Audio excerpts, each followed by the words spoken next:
Yeah, YouTube, of course.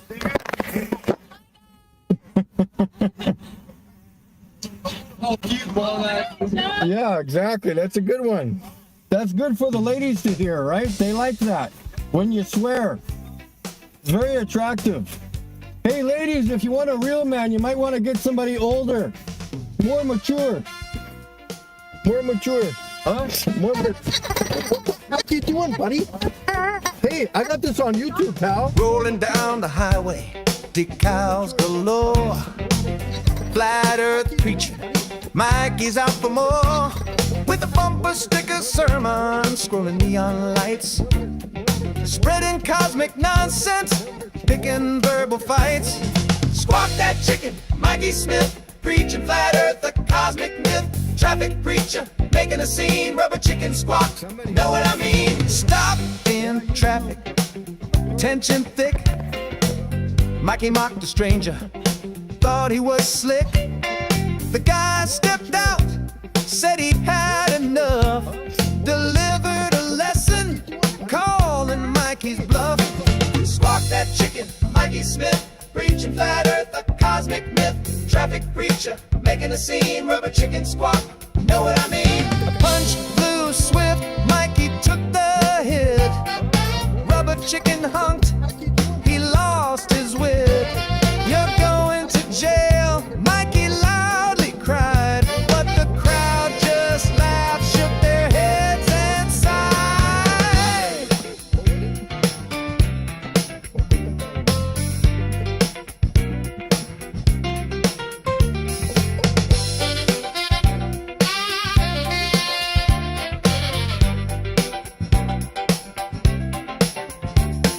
The moral of the story, keep it cool and clear.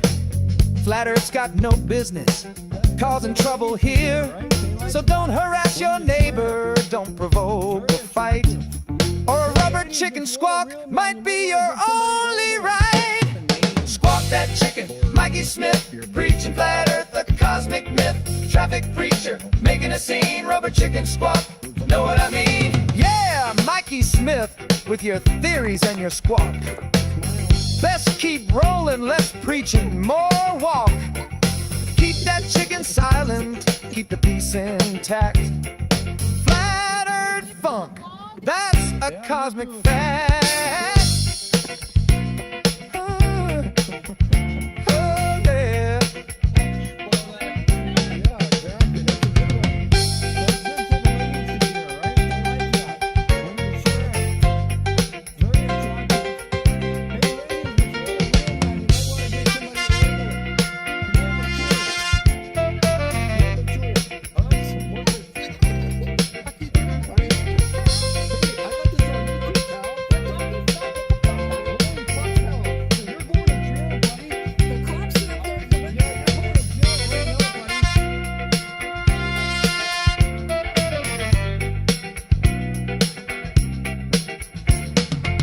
Yeah, now that all the sheep are out, let's go drive around and see how many people yell at me. Welcome everybody to the search for McFlatty. You may know that McFlatty, he hitched a ride to Antarctica, as he said, a year ago, and he's been AWOL ever since. And so many people have been not worried about him. His mom has been not worried about him. His his other cousins have been not worried about him. His dad doesn't know about him, so a lot of people have been not worried about him. So I thought, it's been a while. His mom moved. If he were to come back, what would he come back to? Whatever, I don't know, garbage was laying out on the street that she left, when it didn't get picked up yet when moving out or something like that. I don't know. So, and of course, where would you go to find somebody that that's lost? Who could you possibly contact? I don't know. Does anybody have any ideas in the chat? Anybody at all have any ideas who might be the person, the place, the where to go to find out where you might Miss Cleo, you think?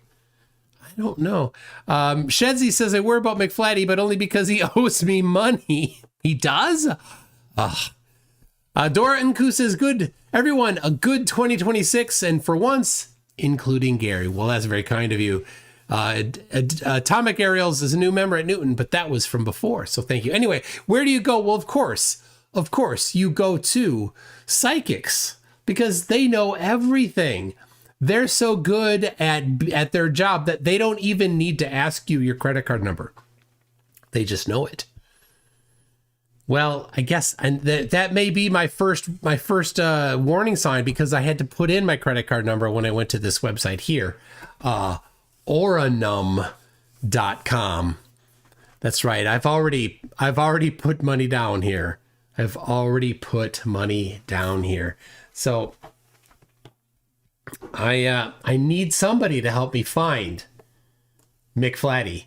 So I have no idea who I should. I don't know. What do you think, people? And I don't know how many. I got 150 credits, I think. I don't know how many minutes of it does anything for me. So we'll find out. It might just be a little bit, and then that'll be it. So the question is to the crowd here, who we've got: Light by All, Kariel, Karma Carmel, Soul Vision. Oh, that guy! Look at that glorious hair. You got Sunflower Mystic. We've got Erica. What? Holy cow! That does not look like the same thing. Oh my goodness. Master Ben looks scary. Where's Master Ben? There it is. There he is. Master Ben. It makes me think about Mr. Bean.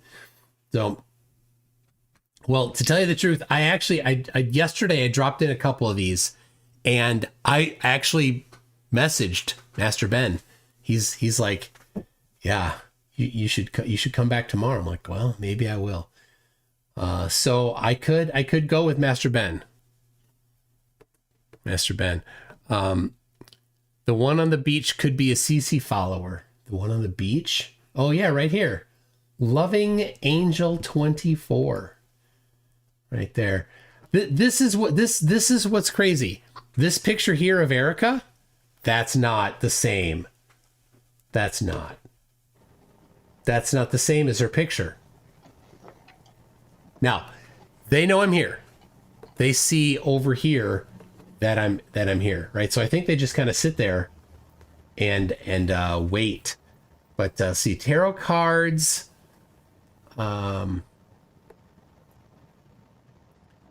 Send 1 credit in surprises to be the top member.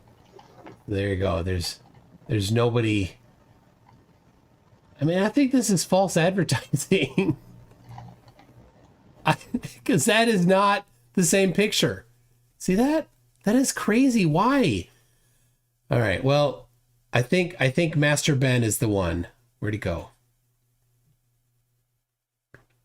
Is he gone? Oh, there he is. Okay. Here we go. Here's Master Ben. Join me in my room, start private session. All right. I talked to this guy yesterday. We'll see. We'll see if he said he was live. So we'll see if he pops in. I mean, otherwise I can just click the start private session.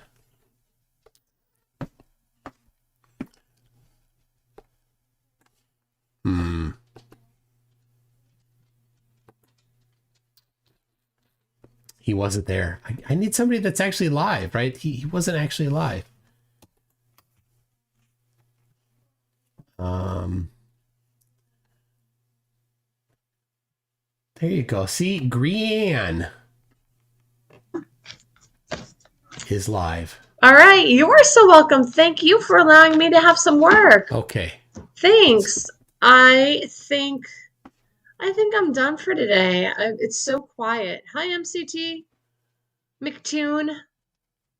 McTune, did you have anything you wanted to talk about or any work to do? Otherwise, I think I'm gonna mosey. You're looking for your cousin? That's interesting. How so?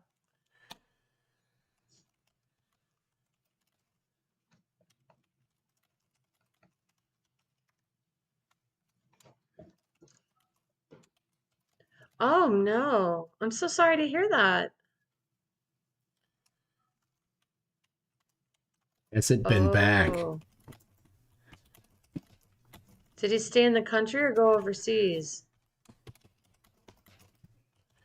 See, she's fishing already. Oh no. Left the country. That's so sad. I'm so sorry. Nah, nobody's sad. Ooh. All right, well, see if she's fine. Guides, angels, love, and higher self. Can I have just your cousin's first name? Whoa, there we are. Corey. Corey. Guides, angels, love, and higher self. Your higher self pulling in Corey's higher self. Corey. All right. Corey, will you be back in touch with your cousin soon? Wow, did you see that fly off? I didn't see that fly off. Oh, all right. Well, hopefully this is a bit of an omen. They're saying that maybe there's somewhere where they can't get a text through or they can't communicate. Oh. But it does look optimistic for this summer. Okay. So fingers crossed, my dear, that your cousin's going to show back up this summer. Fingers crossed for you. Wishes and prayers. Yeah, that's what they gave us, summertime. So for me, that's like June, July, August. That is summer. Good job. You're welcome. You'll have to keep me posted. Let me know when Corey shows back up. There we go. I will. And then I can. It feels to me. This is interesting. See the clock? It feels to me that it's just not time yet. Oh, it's not time There's yet. something about it being time for them to return. And I think even if they, She's doing this pro bono. you know, let's say they were fed up with your aunt and uncle and they took off, like they just aren't at the point where they miss or need their family enough yet. Does that make sense? Uncle is not in the picture. Uncle's not in the picture, yeah. So, but still, whoever is, they'll be back, God willing. Oh my gosh. Time. All right. Can I like send a I don't want that. I want to send Bummer.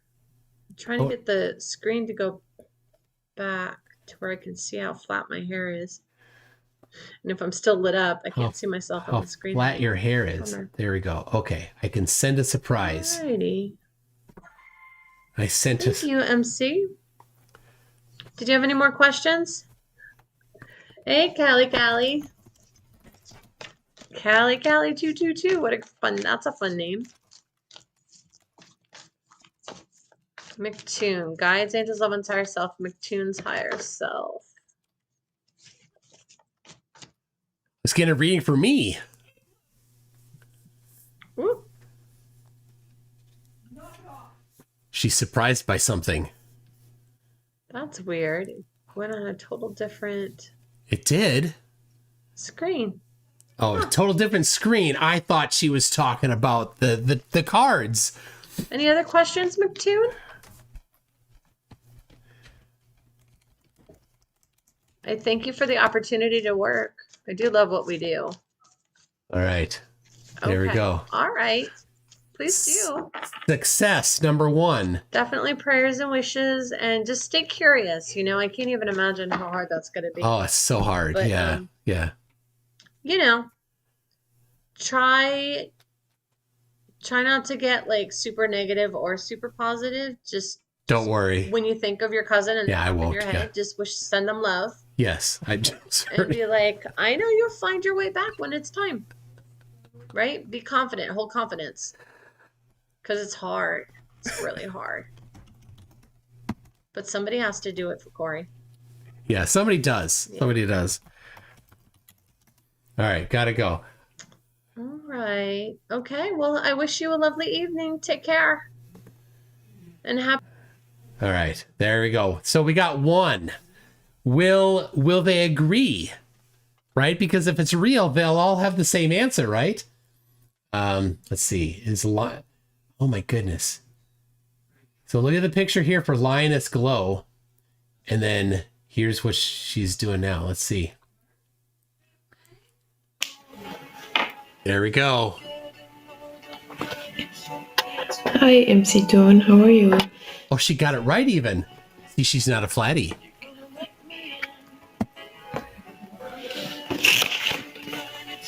What is she? What is this music? Is this going to be... Have you got any questions?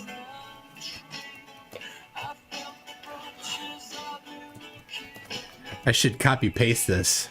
Is this the place?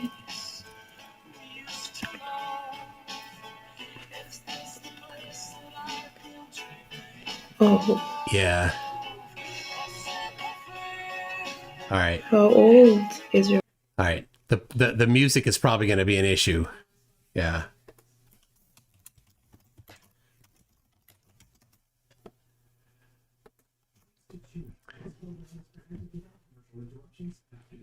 Let's see. All right. Anybody got isn't it an advantage if they are flirfs if they need to find a flirf? All right. Okay. This is the guy. Oh no, he's in it. See, there it is. In private chat. He's in a private chat right now. You see that? There you go. That's what. Okay. So if I hover and it shows current. Got it. Okay. So we've got Soul Vision. Let's go see Soul Vision. I'm sure he's got Soul Vision. Does he have... Let's see. Is it muted? Yeah. There we go. No music. 10 years experience in solving love, relationship, career, future, and financial challenges. I'm best in prediction and time frames. I will help you through spirit guides and special gifts. Space, comma. If you have questions related to love, space, comma, career, space, comma, finances, space, comma, space, soul connection, space, comma, space, past, space, comma, and future, comma, space, please feel free to ask me, space, comma, space. I will help you and guide you. He's a flirf.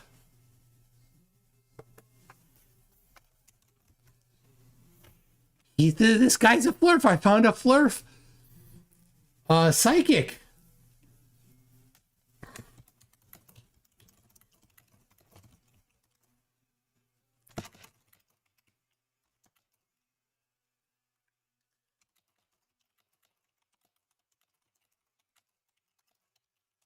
There you go. I'm looking for my cousin. He went on a trip a year ago and has been missing. There we go. All right, so I'm going to copy paste this so that I can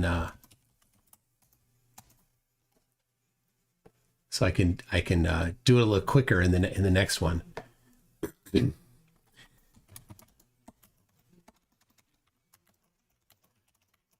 you find him? All right, Soul Vision, it's up to you.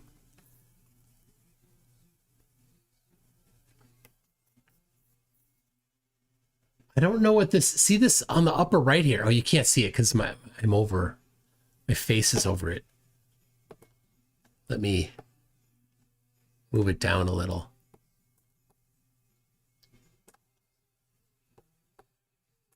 See that guy right there in the upper right?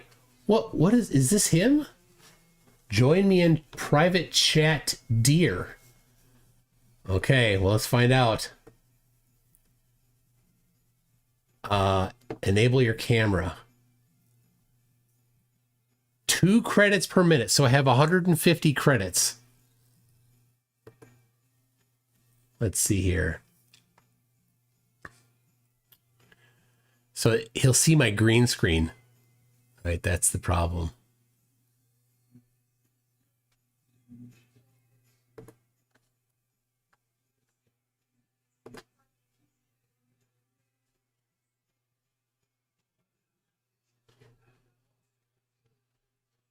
Can you hear me?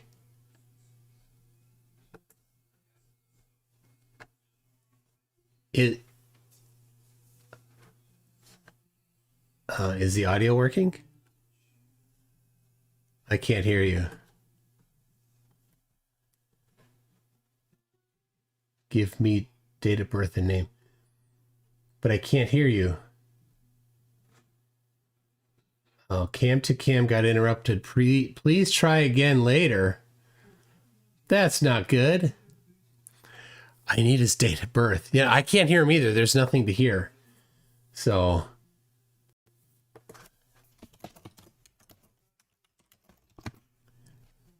Well, that's not working. Oh, I have to activate it somehow. All right, hold on. I'm going to... There it is. All right. I will type for you. No, I don't want you to type. I want to talk to you.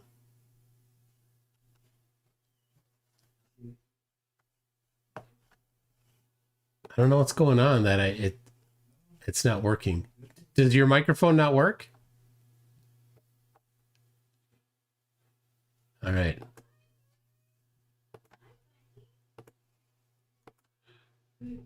There we go. I don't know if that's yeah, so yeah, I don't know McFlatty's date of birth. You need the backstory. The 33rd of October.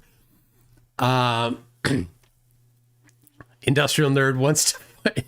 Industrial Nerd, did you want to come on and fight? All right, there you go. 13 May 1977. That works. Thank you, Krekatoom. All right. Back to Industrial Nerd. What's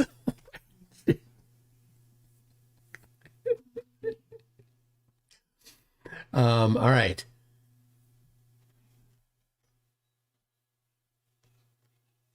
All right, look at this. He's wearing a suit coat here, right? With the tie, and then in here, it's a hoodie, and the hood's up. What is this? Is he a hacker in the middle of the night here trying to break into the Bank of Nepal? Let's see. The Spirit of Love. I'm not looking for love.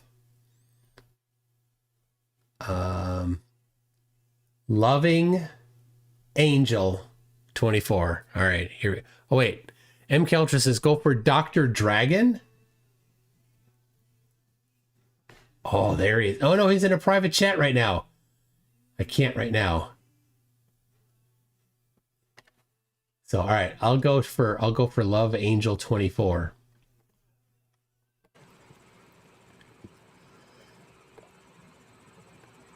All right. Hey, TT. Who's TT? What's going on? Hey, guys. Guys, how many people are here? Mm-hmm. I see. Oh, yeah, I'm here. I'm not going anywhere. TT and Egri85. Happy New Year.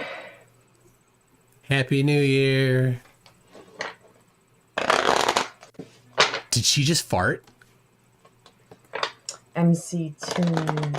All right, what's her thing here? We've got accuracy, time frames, next moves in romance. You're looking for clear information on your next move in love and relationships. Is he, she the one? When will I meet my soulmate? Will I marry? All these questions are the true heart desires. I'll help you get clarity.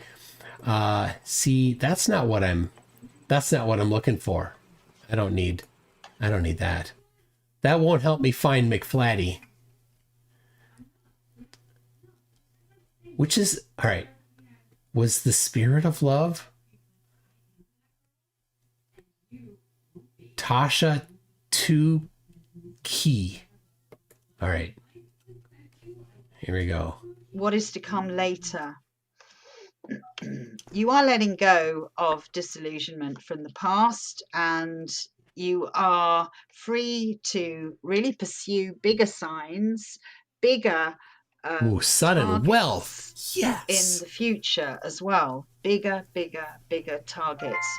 I think that at the same time as you are Insert getting cards, some you naughty official boy. letter or official what is it? Position in life, you are also getting something that is part of your dreams as well. So it could come at the same time. There could be an opportunity at the same time. Look for at the you to be glass behind her. receiving This something that stained you're glass. meant to receive. Yeah, in terms of your dreams. Tasha's crystal ball readings are the best. Yeah, Martank. Maybe a book deal. Book deal and Martank. Oh my God. I got 2 cards here that tell me peace, stability, and a good partnership, harmonious partnership. And the card that crosses it is, guess what? Occupation. And you see the light coming on, and you All right, working at that. she's given somebody Yeah. else's. This isn't a. I need McFlatty. Come on, I need help with McFlatty, lady. You're not helping. All right. Let's see. Conti. Let's go, Conti. There we go. All right, nobody else is in here. It's just me.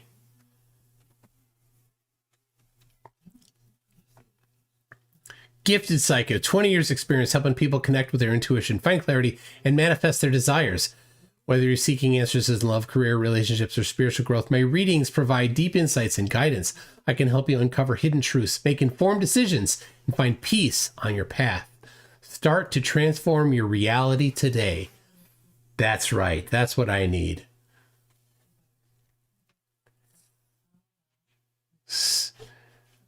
Ask her what the shape of the earth is. Well, yeah, that's gonna, yeah. I don't, she's gotta pull it out. She's gotta ask me. I like the one that gave me the free reading. I mean, that was awesome.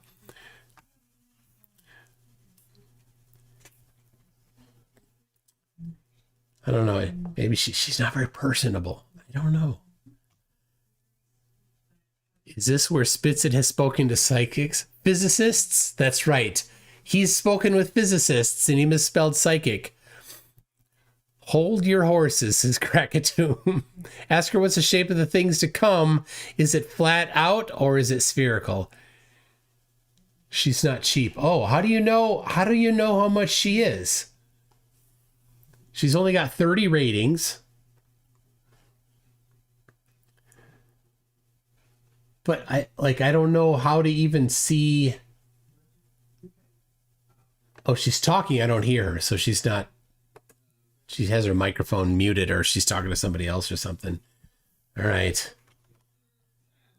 Karma Caramel. Here we go. There we go. Karma Caramel. Tarot, energy, intuition. I work with self-aware, accomplished people who seek clarity, alignment, and deeper insight. My space is calm, private, and intuitive, a place where you can slow down and feel heard. No judgment, only honest guidance and connection. If you feel the resonance, trust it. Come with me. You're a VIP here.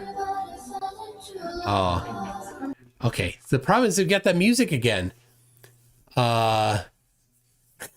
Real hard. Just because you got it for free doesn't mean they're all gonna give it away. That's okay. I just want somebody that's a little more like gonna be helpful.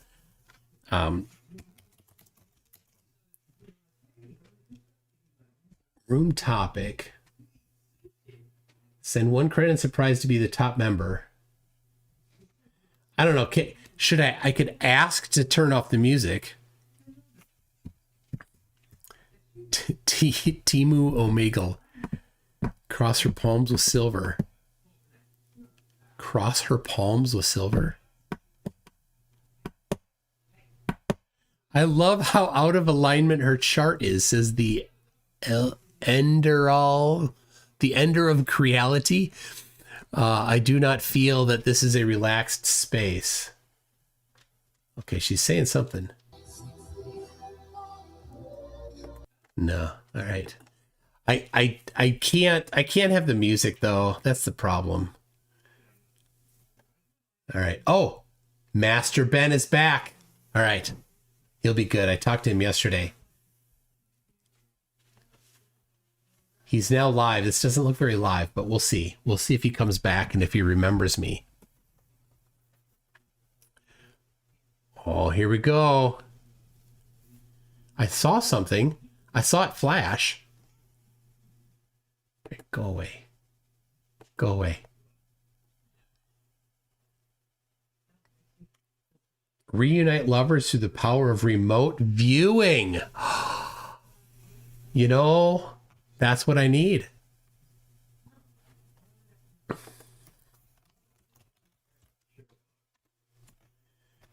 don't know what's up with his network. Doesn't look very good. He looks a little frozen.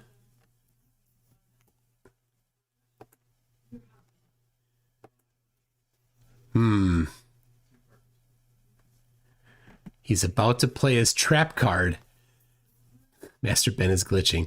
Show me on the doll where she touched your heart chakra. Oh, it's even worse. What's going on? Look at that.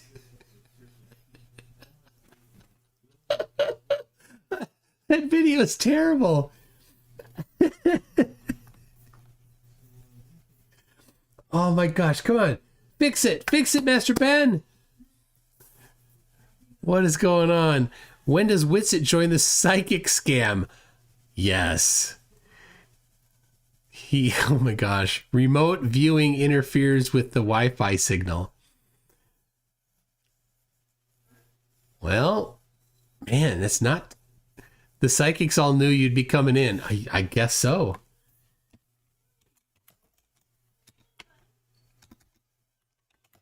Is your video is your video not working? So yesterday I talked to him briefly, just typing, and he's got a French accent, but he's not in France, because when I talked to him it was nighttime in France, but it was sunny in his room. Man, take this expert to private. Yeah, so what you do is you shop around for a video that you like, and then you go private. Does that sound like anything else? It's a little weird. Maybe Canada. Yeah, this is 9600 baud. Maybe, come on. This is 28.8. Definitely 28.8. Mr. Ben invites you to a private session, but his video doesn't work. He can't even talk.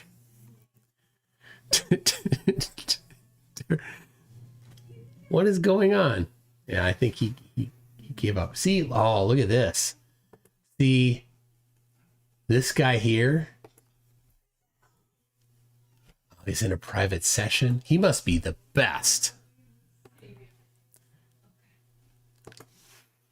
Because he's in private session right now.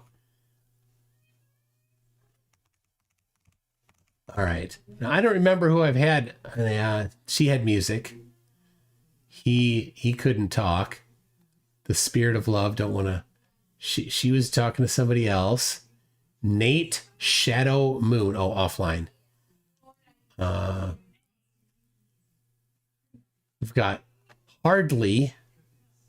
Okay, so these are video calls, and these are live. Okay. So, all right, Soul Aura is live. Getting the hang of this.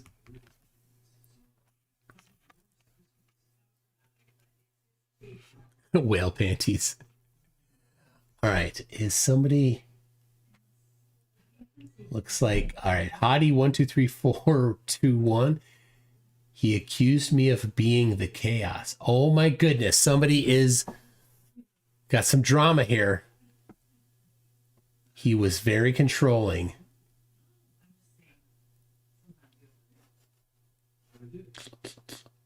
If he has a van, don't get in. J.R. Pence is working from home, grifting central. I mean, I'm at home too. I work from home most of the time. It's a Rubik says the psychics all knew you'd be coming in. I mean, I thought this was going to be pretty interesting, but so far it's been a bit of a challenge to actually talk to somebody. I don't even hear him talking.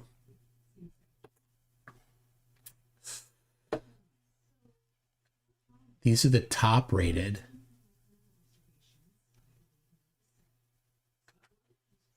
Loving Angel. Did I go to Loving Angel before?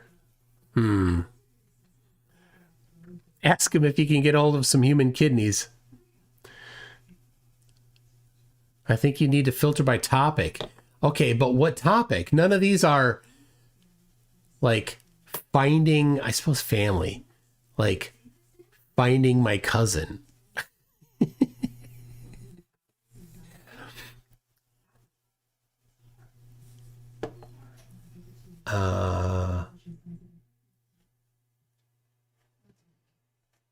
Yeah. All right. So the first ones are those that are live and available. Then you've got those that are live that are currently in a call. And then you've got those that are like somewhere nearby and you could do a video call. Right. That's all the rest of them. Then it looks like.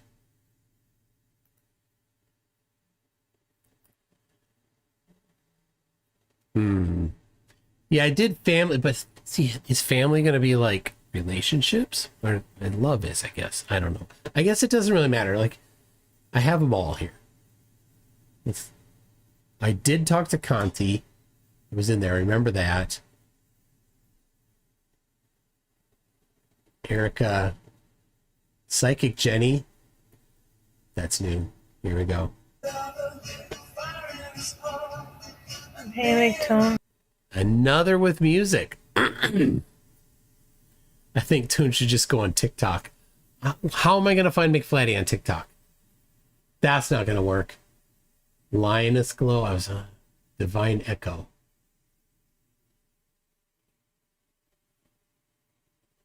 Divine Echo is now live.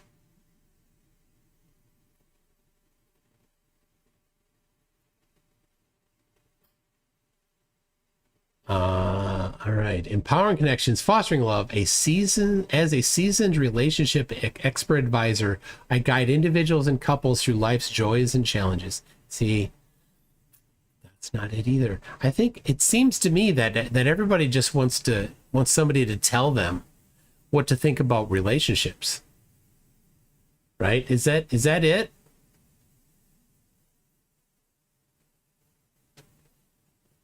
The Spirit of Love. Is that a Rush song?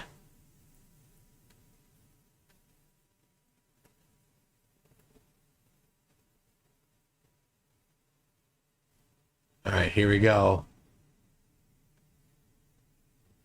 I do the most accurate readings on love, relationship, career, family, and finances. I'm highly intuitive and able to connect fast with my spiritual guides to give you clear answers to your questions. All right.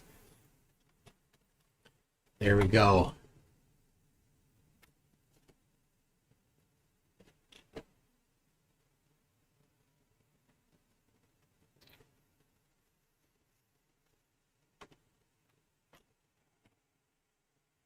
There we go.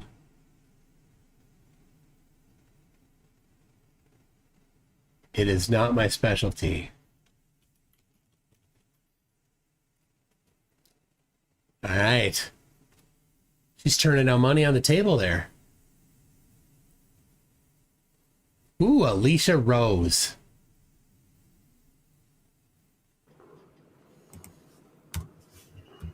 There we go. Like, I'm the only one in here. She has a cat. I can hear the cat purring. Let's see. Topic 5C card rune, 10C 3 card gen, 30C. I don't know what these things are. Most trusted psychic medium, 3.5 of 13 years, 159 gold awards, 150,000 readings, professional, honest, accurate radio, TV, 40 years experience, priestess, published artist, writer, love, career, money, lost items, past lives, tarot runes, Reiki master, remote viewing, mediumship, dreams, magic. Wow, this is it. This is the one. She has a rider tarot in the background. This one is legit. What's a rider tarot? I don't know what a rider tarot is. Sorry to hear that. I do find missing people.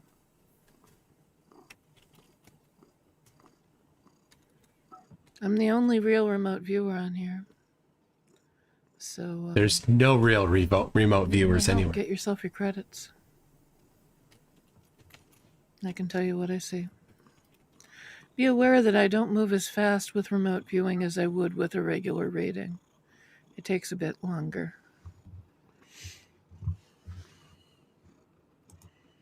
So I do a start private session. Yeah, feel free to take me to private, hon. Let's see. All set. Two-way audio, 1 credit per minute. Cam to cam. But can I? Nice tea. I'm just gonna do. Thank you, baby. I'll just do the. Should I do the audio or video? I've got a green screen, so it's gonna be a little weird. All right. All you have to do is hit the start session button. 20 credits per minute? I only have 150 credits.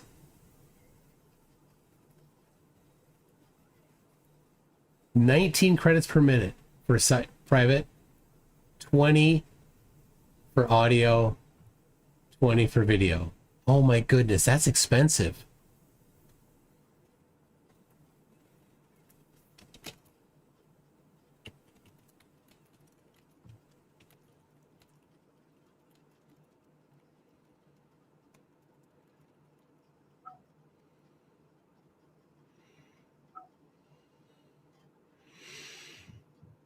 Well, that might be able to get you somewhere, honey.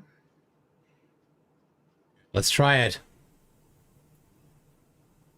See if I can Although get I it. move slower with remote viewing, I don't drag out my readings. Hello, can Hey, you hon. can you hear me? Oh, you got your camera on. Okay, I can see you well. Can you hear me? But I can't hear you. Oh. I don't think you have your microphone activated.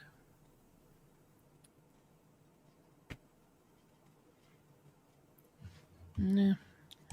Try typing. All right. Can you hear me now? Yeah, now I can hear you. Okay. All right.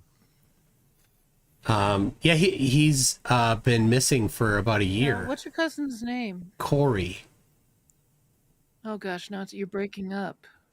Oh. There's something off with your microphone. I think you should type. Okay.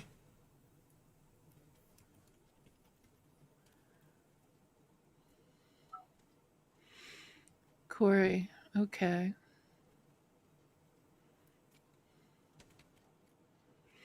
And what happened with his disappearance? Where was he last seen? In Chile.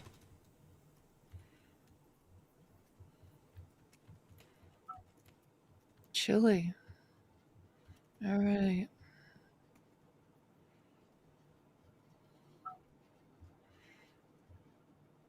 Right.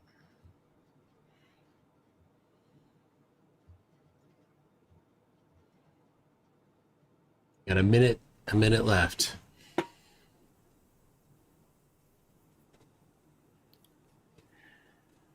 Should have a lot more than that, honestly.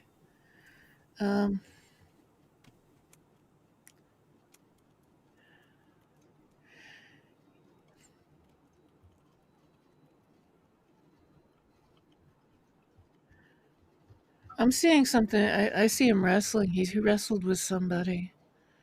There was something going on. And there I see a dirt road. But it's a dirt road with a steep drop on the side of it. Like a lot of this road was all kind of like against a large hill.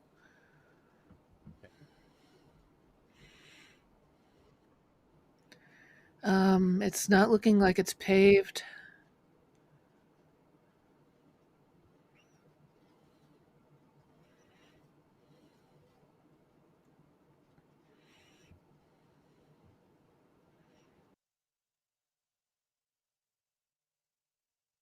It ran out of credits. That was it. uh,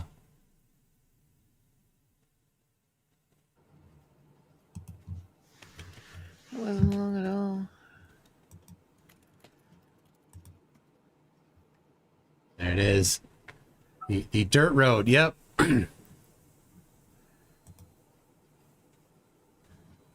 Yeah, that's it. The dirt road he was on. Yeah, he must not have had nearly as many credits as I guess as you thought. As to speak to her manager. That's it. That was But yeah, that I was it. saw that there was an issue there. There was an altercation that happened. Altercation with McFlatty?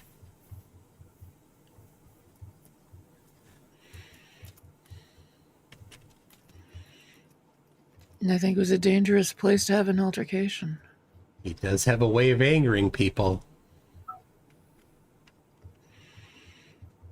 Well, Witsit took him out. it's a winding dirt road. There's like hard scrabble on it. Like somebody put gravel there, the big bits, the hard scrabble, to help contain the road in place. Offer to pay her with Han Solo the Wookiee. Around See if she'll do it. these hills. Hey, get yourself some more credits and we can go back, honey. That's as far as I got. I have to start with the center, with the person. With the Work center. my way out. I like this. I just got back from Chile. Bad news, guys. Pretty much all dirt roads. This green wizard eats food.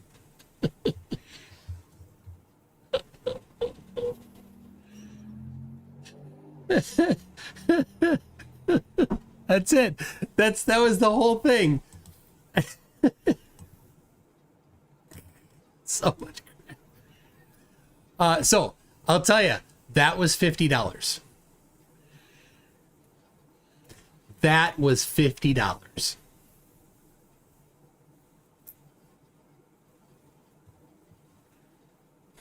Yep. How much of a scam is remote viewing? All of it. All of it. Can you imagine the people that go and talk to her and spend that kind of money to actually have a long conversation with her? I found out he's into wrestling and he was on a dirt road in a country that's all dirt roads. Actually, there were no dirt roads in Punta Arenas at all. I didn't see one dirt road the entire time. Yeah. That was... Yep. She saw you coming. Well, that's it. That's it, people. Now we know McFlatty will be coming back this summer. And he had a wrestling match with somebody while on a dirt road. So, all right. I want to see my history here. That's not it.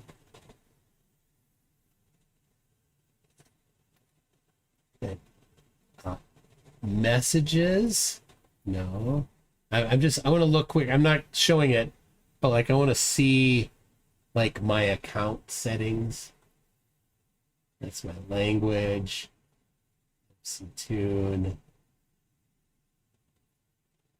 There it is. My history. That's not what I want. Credits. There it is. So yeah, I'll show you. I bought new people get a discount here. No, this is what I did right here.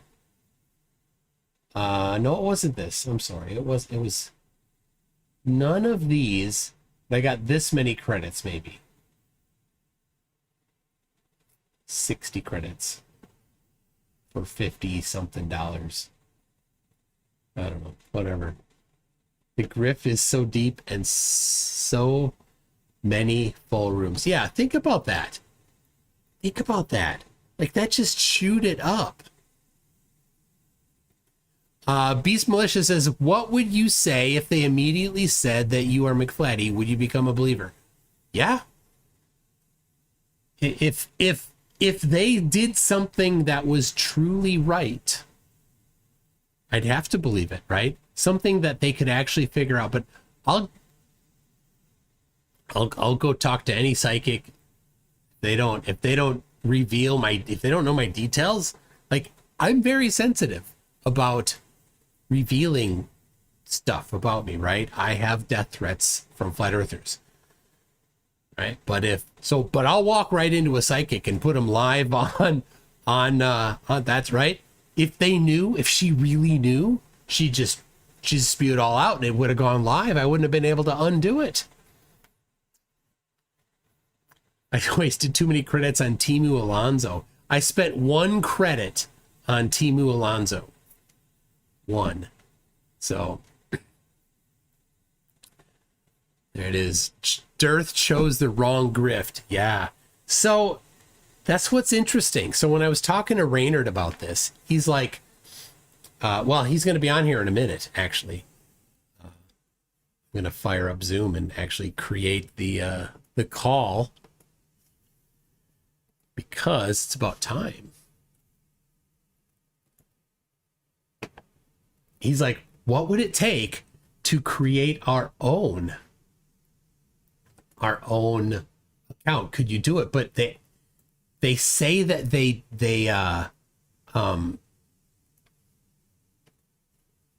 vet them. So I don't know.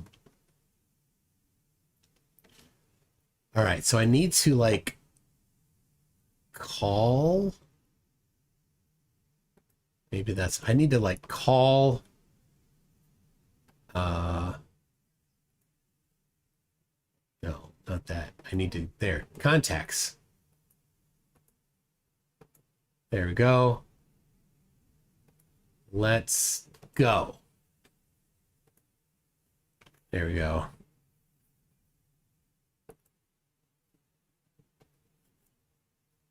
All right, I sent a thing to Raynard to join. MK Ultra says, I still want Dr. Dragon. He looked very psychic. Astrocate says, hopefully they will pay McFlatty's Band-Aids from the fight on the dirt road. This will pay for, yes, I'm sure it will. I'm sure, yeah, let's go here. All right, we got Raynard coming in. Fix my audio quickly and then I'll be with you. All right.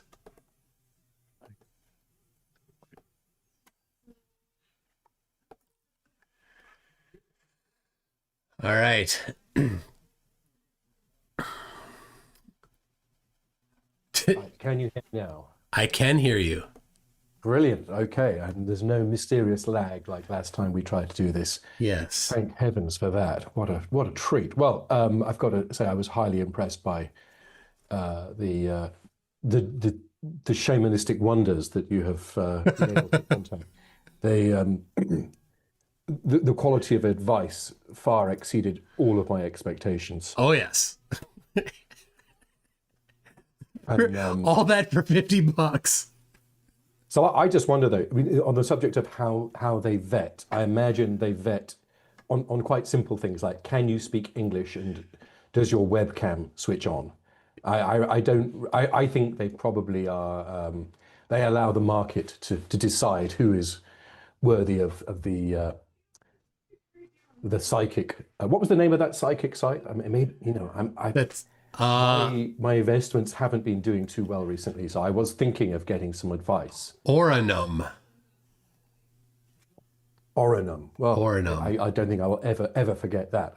Yes, my So all right, people are has been sagging recently, and I think what would be better than psychic intervention?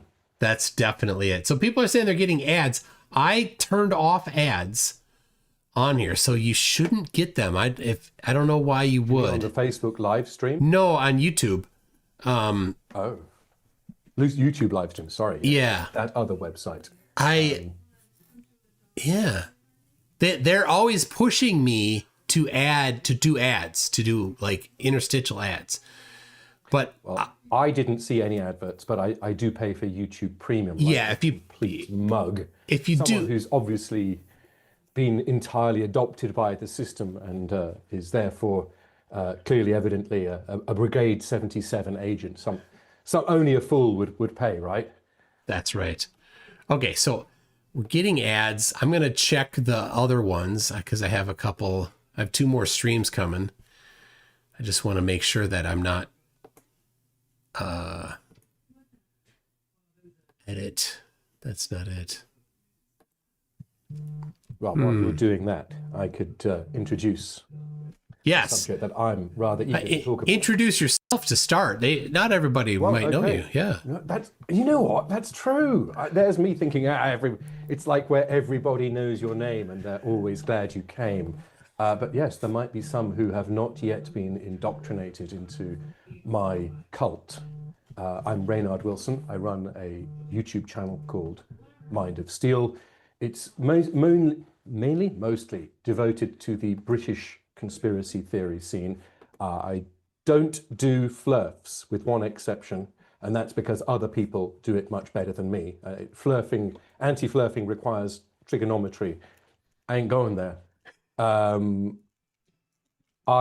generally do engineering-based conspiracy theories like 5G, but recently I've been covering a lot of financial conspiracy theories as well. Get-rich-quick schemes, implausible money magic, stuff that could make you very, very poor if you chose to follow their advice.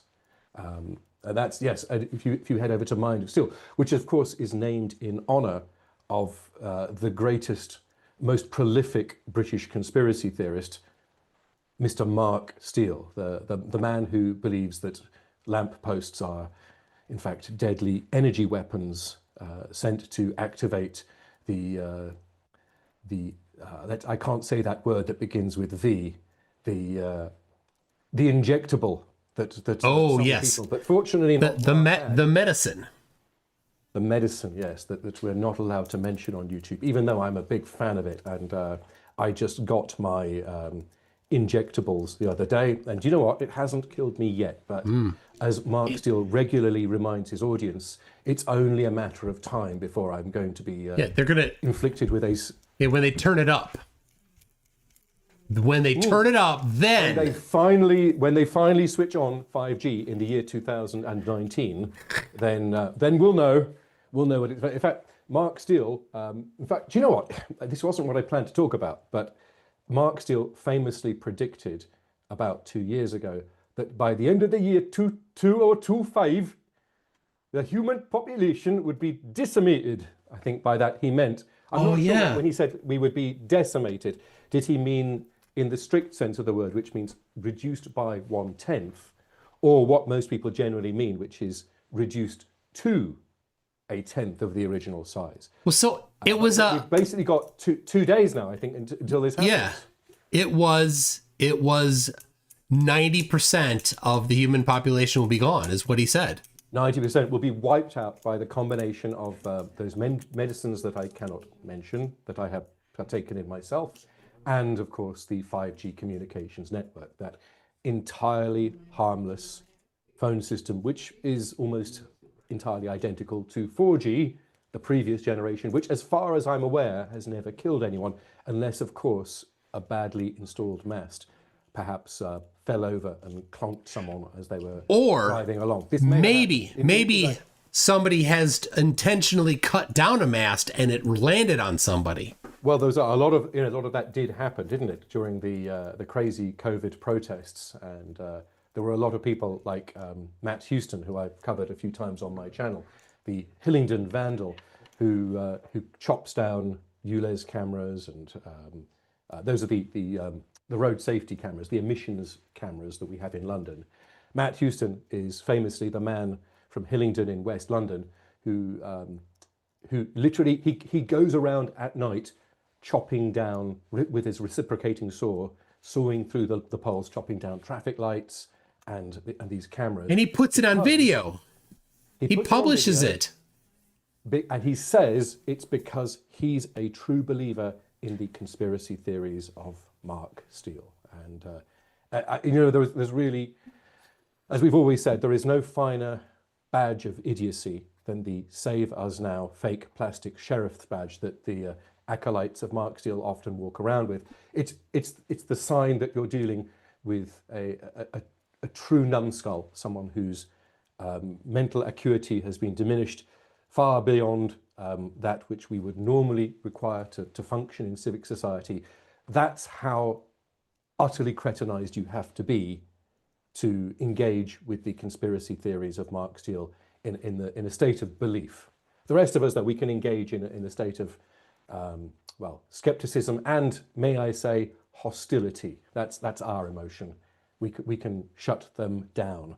Mark Steele, though, still going, and no one apart from us, I think, has called him on his now completely failed prediction. Although I did notice in some of his recent videos, he's been rolling that conspiracy theory to 2030. So we've been reprieved by 5 years, isn't? So we should consider ourselves lucky, shouldn't we? He probably will claim victory that they had to push it forward because Mark revealed and exposed them. It probably was. It was. Mark Steele often claims that he was the one who eradicated 5G from Gateshead. Personally, yes, it's all him. It was all him. As far as I'm aware, Gateshead does have 5G, but he claims that 5G phones are just 4G phones with a label stuck on them. That's it. That's all it is. Yeah. So I just have to say, Swords Edge 444 says, "How many tokens did you pay for this guy? He's a terrible psychic." Yes, I mean, me or Mark Steele? You. You. I don't think I've made a prediction, but I mean, I predict that the conspiracy theories of 2026 will be even stupider than the conspiracy theories of 2025. That's bold, because 2025 were terrible. We had some actually, and I was hoping I might talk about some of my favorite conspiracy theories. That would be a good idea. Early this year, I was utterly gripped. Do you remember Maxwell Chikumbotso, the Zimbabwean free energy scam? Oh, yes. So, wait, did you say that his name is Chicken Butt? Chikumbotso, I believe, is the correct pronunciation. You typically Zimbabwean. Typically, what you do is you say, "Hey, guess what?" Hey, guess what then? No. Then you answer. So I say to you, "Guess what?" What do I say? I know I'm completely confused. You just say what? You just say what? So let's try to. Oh, guess what? Okay, guess what? What? Chicken butt. That's it. Chicken butt. What? Okay. Do you know what? Let's save the. Wait, that's not save this kind of humor. That's not something you've done in Britain. Oh, in my time of that, I've spent a lot of time on stages performing comedy, but that's kind of a new one to me. Like, really, knock jokes, and like there's lots of sort of children's playground, joke adjacent things, but I don't think I know that. Guess what? That is, you know what? That is not a thing, aren't I? Well, so people are saying it wasn't a thing. People are saying that's not a thing in England. Well, it might be a thing in England, but maybe I lived a very sheltered life. All right, and I'm just to the chat, entirely unaware of it. any of you in England, is guess what chicken butt a thing to you? Yeah, see, I'm completely unaware. You caught me culturally off guard. Wow. And I have no idea what I was supposed to respond in that situation. The other thing is if you get a bunch of kids sitting in a circle and then somebody walks around saying duck, duck, duck, and then you change it, you say one thing and then you run around. What thing do you say? I'd imagine it would be goose. No. Oh. You say gray duck. What the Sam heck? You are messing with my mind. You say so hard. gray duck. Freaking with me. It's a Minnesota. Is that a brand of vodka? Yes. I didn't think you drank. I thought you were a teetotal. No, I'm not a teetotaler. Gray duck is what you say in Minnesota, and I think other parts of neighboring states. But let's see. I'm not a tea. I'm a lightweight. Or pop. Pop. Okay. Of course, Minnesota. I recently became aware that your next governor might be Mike Lindell, the pillow guy, which is. Is that not your state? Or maybe I'm getting Minnesota. Yeah, Minnesota. That he has said he might run. Fantastic. So, all right, hold on. So 2026 could be an amazing year. That could be. All right, I'm mixing up in my NASA mug a little bit of. I'm not gonna have much, but. I'm drinking floral tea from this Le Creuset mug. This is definitely a floral tea. I was doing my research today, and I was very surprised to learn that apparently Maxwell Chickenbotso is still alive, because my theory was, after disappointing the president of Zimbabwe and somehow dragging the Harare Institute of Technology into even more disrepute than it probably already was in, I had anticipated that some gangsters would have him dealt with, shall we say, unalived, which is the new Generation Z parlance for that supreme act of violence. I think it's said that way so that filters don't pick it up, We're not going out on TikTok, are we? So we don't need to mince our words quite so. All right. Is that good? I'm enjoying a little bit of gray duck. The grey duck. To your health. Ad votre santé, monsieur. Gesundheit. So yeah, Maxwell Chickenbotso. I don't know if there's any more story to tell about him other than the fact that he sort of reenacted the classic free energy scam. Which was that the car? Was that the one that he pretended to make a car? So he claimed to have invented this thing called the macrosonic energy generator, which was a device that could harvest the abundant energy of radio waves that were constantly bombarding all of us. So it's a sort of, I guess, he was effectively claiming that he could reverse the second law of thermodynamics and harvest. Oh, yes. But he's selling his generator.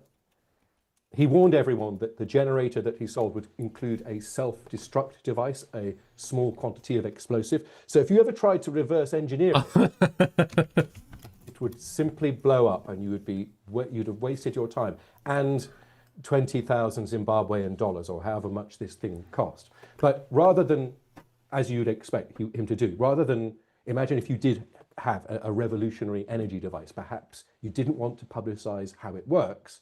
Maybe what you'd do is you'd start generating some electricity and you'd sell it back to the grid, and then you'd generate some more with the profits. You'd build more of these machines. And before anyone knew, you'd have 100 warehouses around the greater Harare area, and you'd be generating all of the power that city's grid needs. But no, what Maxwell Chickenbotso instead did is he sells TVs, cars, and apparently also a helicopter powered by this device. Wow. So how does that scam work? Because obviously, when you have to put gas into the car, it's not gonna fool them one tank down the road. The car hasn't yet been released. However, he is promising. He keeps promising that there's going to be a grand demonstration, which apparently it's going to be a single, a drive, a non-stop drive from Pretoria in South Africa to Harare, and I don't know how far away. I imagine they're far away enough from each other to make that sound impressive. But somebody pointed out that wouldn't it be better to just put the car in a stadium, something with a kind of track around the outside, and just keep driving, and that way you could keep your eye on it, and you'd be able to tell if someone was sneakily refueling it. You can always tell the free energy scammers are scammers because they say something. If you can actually open their mouth, you mean? Yeah, if anybody ever had the ability to actually produce energy for free, you don't need to sell the device. You don't need to put it in a car or a radio or a helicopter. You become the power company then. Or really, you go sell it to a power company. It's like, oh, the big power companies don't want that to get out. No. Love it. They want to purchase it from you for $1 billion. They don't need to kill you. They sell it to you. They implement it, and they'd monopolize this new technology. But I mean, the thing about free energy scams is what you said is literally true. You know it the minute they open their mouth. It's because they always tell the same story. So typically, it goes like this. So we have an unlikely inventor, somebody who isn't from the establishment. Perhaps he's a poor man. Perhaps he's downtrodden. Perhaps he's a working class person. He hasn't been bogged down by the sort of ritualistic, priestly, scientific class. Yeah, the scientism. Yeah, that's why he can see outside the box. He can see a thing that nobody else can see. Step two is usually some form of divine inspiration. The idea came to him. It was revealed because he was perhaps chosen by the Almighty as a sort of a moral vessel. A vessel, yeah. This transformation, yes. It's not like kind of real science where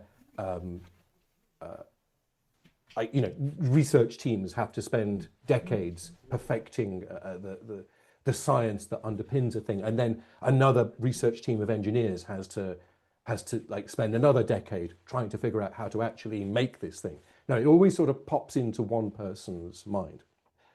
And then, there are always, according to the story, internal experiments that confirm that this is a goer.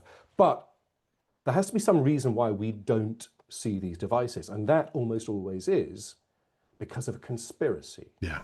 It's big energy. They don't want this to come out. They're sabotaging our experiments. And so now that transforms this inventor character. He's not just some brainy boffin from an unlikely source. He's now a martyr because he's suffering for your eventual right to get free stuff. And so that basically, it sort of transforms this into a sort of pseudo-religious argument. Like he's a kind of personal savior. In fact, literally, he's delivering messages from God.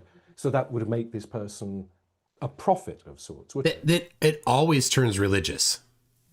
Yeah, there's a sort of religious defense in which that people they will appeal to gullible people. So the people who are likely to believe it if Maxwell Chickenbotso says, God told me to reach out to you.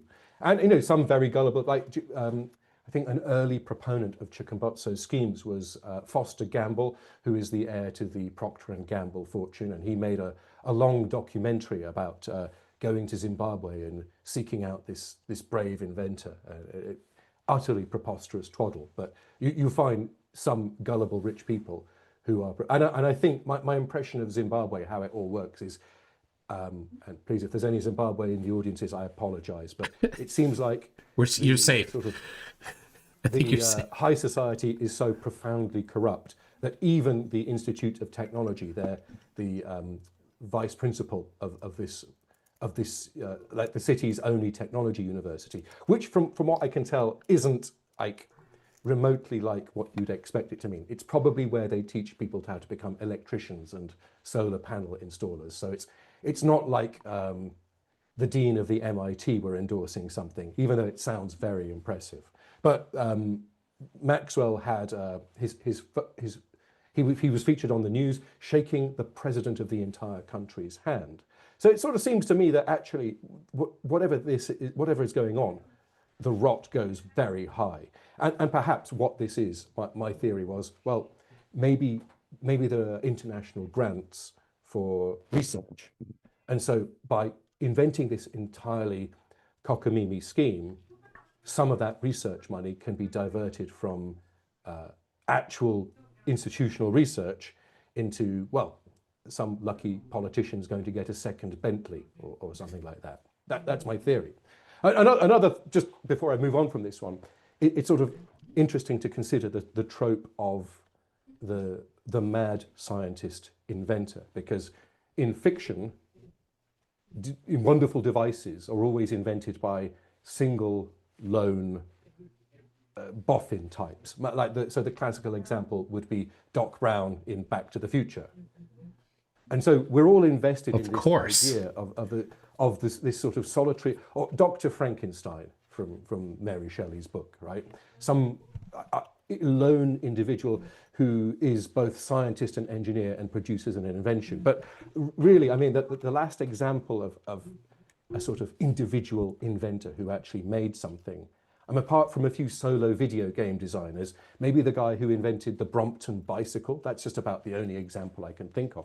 In the real world, nothing like this ever happens. But in free energy scams, there's always, it's literally always this. And so we can identify it as a scam simply by saying, well, which template does it fit? Does it fit the fictional template of the solo inventor? The example I gave in one of my videos was, do you remember the Ren and Stimpy cartoon, Stimpy's Invention, where Stimpy invents the happy helmet that controls Ren's emotions? Yes, I love Ren and Stimpy. It's so good. So in fiction, inventions and scientific discovery serves as a plot device. Yes. You need to have an inventor because the inventor needs at least a minimal amount of backstory to be plausible. In real life, of course, I mean, something like OpenAI, building these sort of first practical AIs, they have probably thousands of people. Google, for all their inventions, to build a next generation Pixel phone maybe takes 10,000 people, maybe the same with Apple. It's a continuous load of research. CERN employs thousands of people figuring out fundamental nature of matter. Like nothing happens in the way that it happens in storybooks. But people are so desperate to believe in that. Now, we're already a third of the way through my allotted time. So much more to talk about.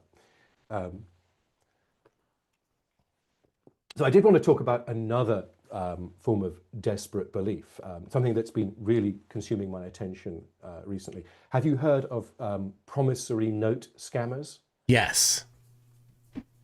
But the audience may not. It's nuts. Okay, yeah. Let's I'll introduce it. So, a promissory note it's actually a real thing in international finance. It's basically a promise to pay some amount of money at whatever time the bearer of this note, the person who has received it. So, for example, I could say, hey, McFlatty, will you do some video production for me?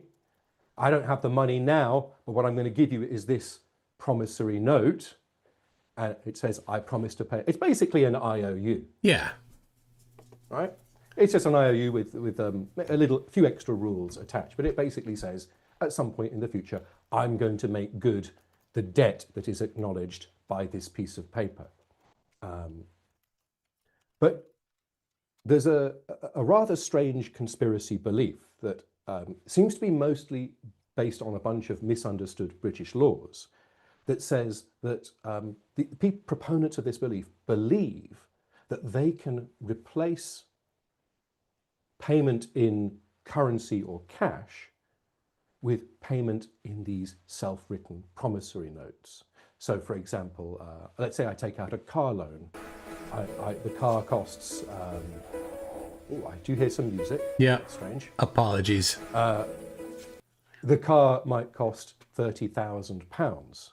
So I take out my car loan, I make an initial deposit in cash or bank transfer, and then, clever me, I'm going to pay off the entire balance of that car loan by sort of transferring the correct amount of money as the contract would stipulate. I'm going to write one of these promissory notes.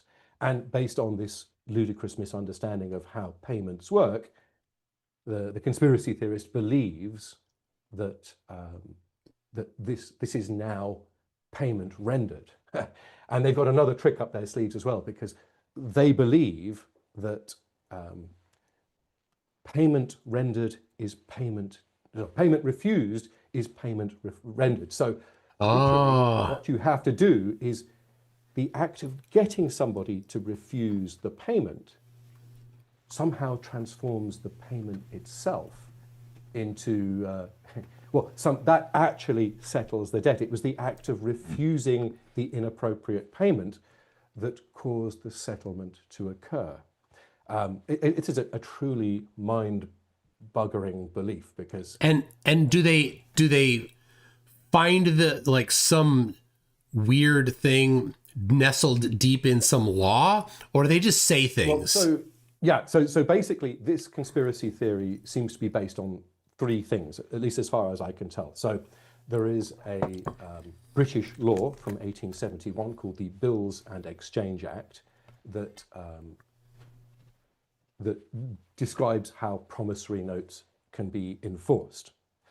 The second thing is that on British banknotes, it says in very small block capital lettering the words, "I promise to pay the bearer on demand the sum of."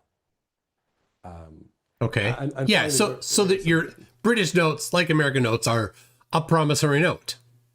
Well, right? hold on. No, they're not. They're not. Okay. British notes, no, because let's say historically there was a time when British notes might have been considered to be a promissory note, although at that time the law concerning what a promissory note was had not been codified.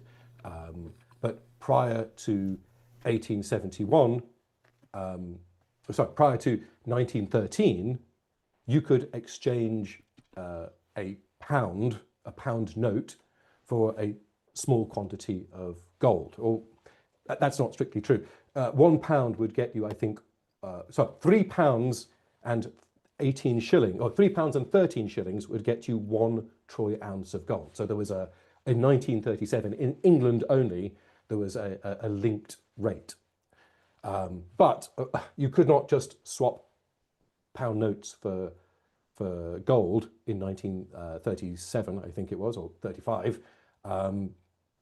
You could only swap the notes for gold in gold bars, which were basically gold bars that cost about £1,500 and weighed 12 kilos. And that could only be done at the Bank of England. So whilst it was true that there was a sort of interchangeability between gold money and paper money, it was in a very sort of reduced sort of way. It still existed, I suppose you could say.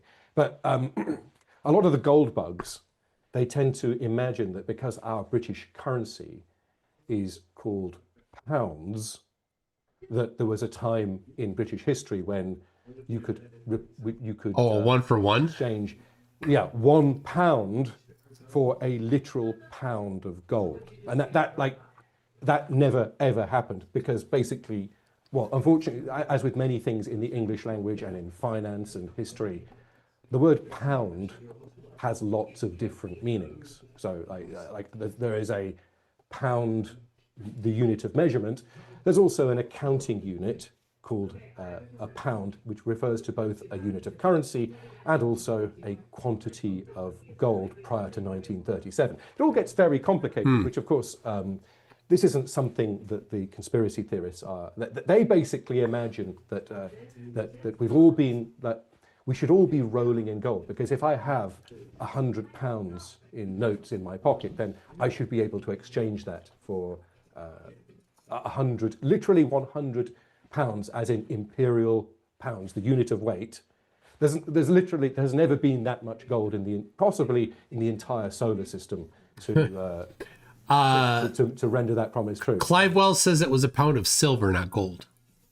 No, but it I wasn't, don't know. though, because we did have, so prior to, I think it would have been in sort of medieval times, prior to the very early 19th century, we had a sort of bimetallic standard where the smaller units of currency, like the penny and the groat, were minted out of sterling silver, and the larger units of currency, which would be something like the noble. Did you say sovereign? groat? Wait, groat? Groat. That would have been a sort of medieval unit of coinage. Wow. Don't ask me what it is. All But right. the point is, there was a time in sort of early British monetary history when our coins literally were gold and silver, and therefore it doesn't even, like, we didn't have banknotes. It doesn't really make sense to sort of to even think of a gold standard, because the unit of exchange in medieval times literally was gold and silver. But that creates a bit of a problem, because if there's a fixed ratio of 1 unit of gold to whatever these units of silver are, that doesn't necessarily correspond to the extractive cost of one material versus another material. Yeah. Then you've basically created this sort of rather strange arbitrage opportunity. And I think it's just something that, it didn't take people very long to realize that this was a rather silly basis for coinage, because it sort of created a massive incentive for people to start shaving bits off coins, and Yeah. there was so that's why essentially, like a modern British coin, a pound coin, probably costs far less than 1 penny to make. It's just a lump of steel and copper, steel and bronze alloy, I think. Do you still have? Do you have 1 pence coins still? Well, I don't think I've seen. I think the smallest common British currency is now a 5p coin. Oh no, we have 2p coins, I think. Wait, no, we do have pennies. I'm just, I so rarely have to handle cash.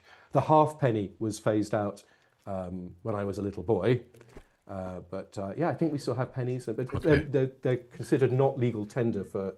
So, but anyway, that doesn't matter, and I'm sure someone in the chat will correct me. In the U.S., Said, what about the 3 Bitcoin? they stopped making them in the U.S. here, I think, in October or November. Oh, okay. So- I mean, it's probably going to happen here, because inflation. You can't really buy much with a penny, can you? It's a mostly sort of useless unit of coinage. Yeah. So, I mean, so the way these conspiracy theorists generally operate is they are seizing on a misinterpretation of both the promise to pay the bearer on demand on these notes, and also this misreading of the Bills and Exchange Act of 1871. But also, there's a ruling from 1963 where a very senior judge, Lord Denning, who was Master of the Rolls, and don't ask me what that actually means. It means he was a senior important judge in the British legal system. He basically ruled in a case, I think it was Najjar versus Fielding and Platt. He said a promissory note should be honoured and treated as cash unless there are good reasons to the contrary. And so conspiracy theorists have taken that to mean, well, if Lord Denning says this, then I can substitute my payment with cash, because Lord Denning says a promissory note should be treated as cash and honoured. Well, he just said that. That wasn't a ruling or No, anything. it's an official ruling, but Oh. it's a ruling that's taken wildly out of context. Ah, okay. Honouring a promissory note means paying up the promise you've made, and good reason to the contrary means like unless you're dead or something. And treated as cash means once accepted, it's understood to be. But he didn't say you have to accept it. So you can't. That doesn't mean that a promissory note is in any way equivalent to cash, because that would be stupid. Because the promise, it's literally, it says on it, I promise to pay cash in the future. If they meant the same thing, it would create this absolute impossibility where a thing and a promise to deliver that thing was the same thing. It would create so many, like it would create, imagine if you could just write one of these things and it would become cash. We'd basically all be minting our own money. The cash supply would inflate so quickly that, because who'd bother having to wait around until you've got enough money to buy that supercar you want, or possibly the yacht. Yeah. I mean, you wonder, like, tellingly, the sorts of people who offer sovereign citizen advice as to how to make your own promissory notes, they don't seem to accept promissory notes as a form of payment in the first place. So rather like Weird. Psychics, they want you to cross their palms with real money. So yeah, you might. But one of the people that the episode I'm just writing now, it's about this rather awful man. His name is Dave Silver. He's named himself after the metal. I assume his first name really was David, but his original name, his last name, isn't really Silver. He goes by Dave Silver on the internet, and Dave basically boasts that he took out a car loan and he paid it off by writing one of these notes, and because they rejected it, that only made it stronger, and he basically, the way he gets stuff for free is by getting into these kinds of legal scrapes, and he's counting on the fact that they won't be, eventually they'll give up, they won't bother going after him, and then he'll have won. Nice plan, right? Yeah. If you can duck them for long enough. Well, yeah, you might wonder. I mean, because he's made his he's put out his MO.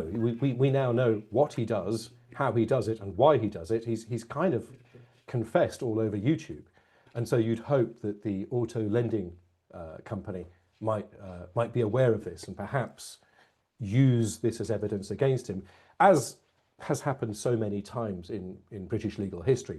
This is not an original scam, and lots of organisations and individuals, including a man who we won't name today, that we are intimately familiar with, also makes his money by promoting precisely this scam. Think about it. That they sell their services, right? These people.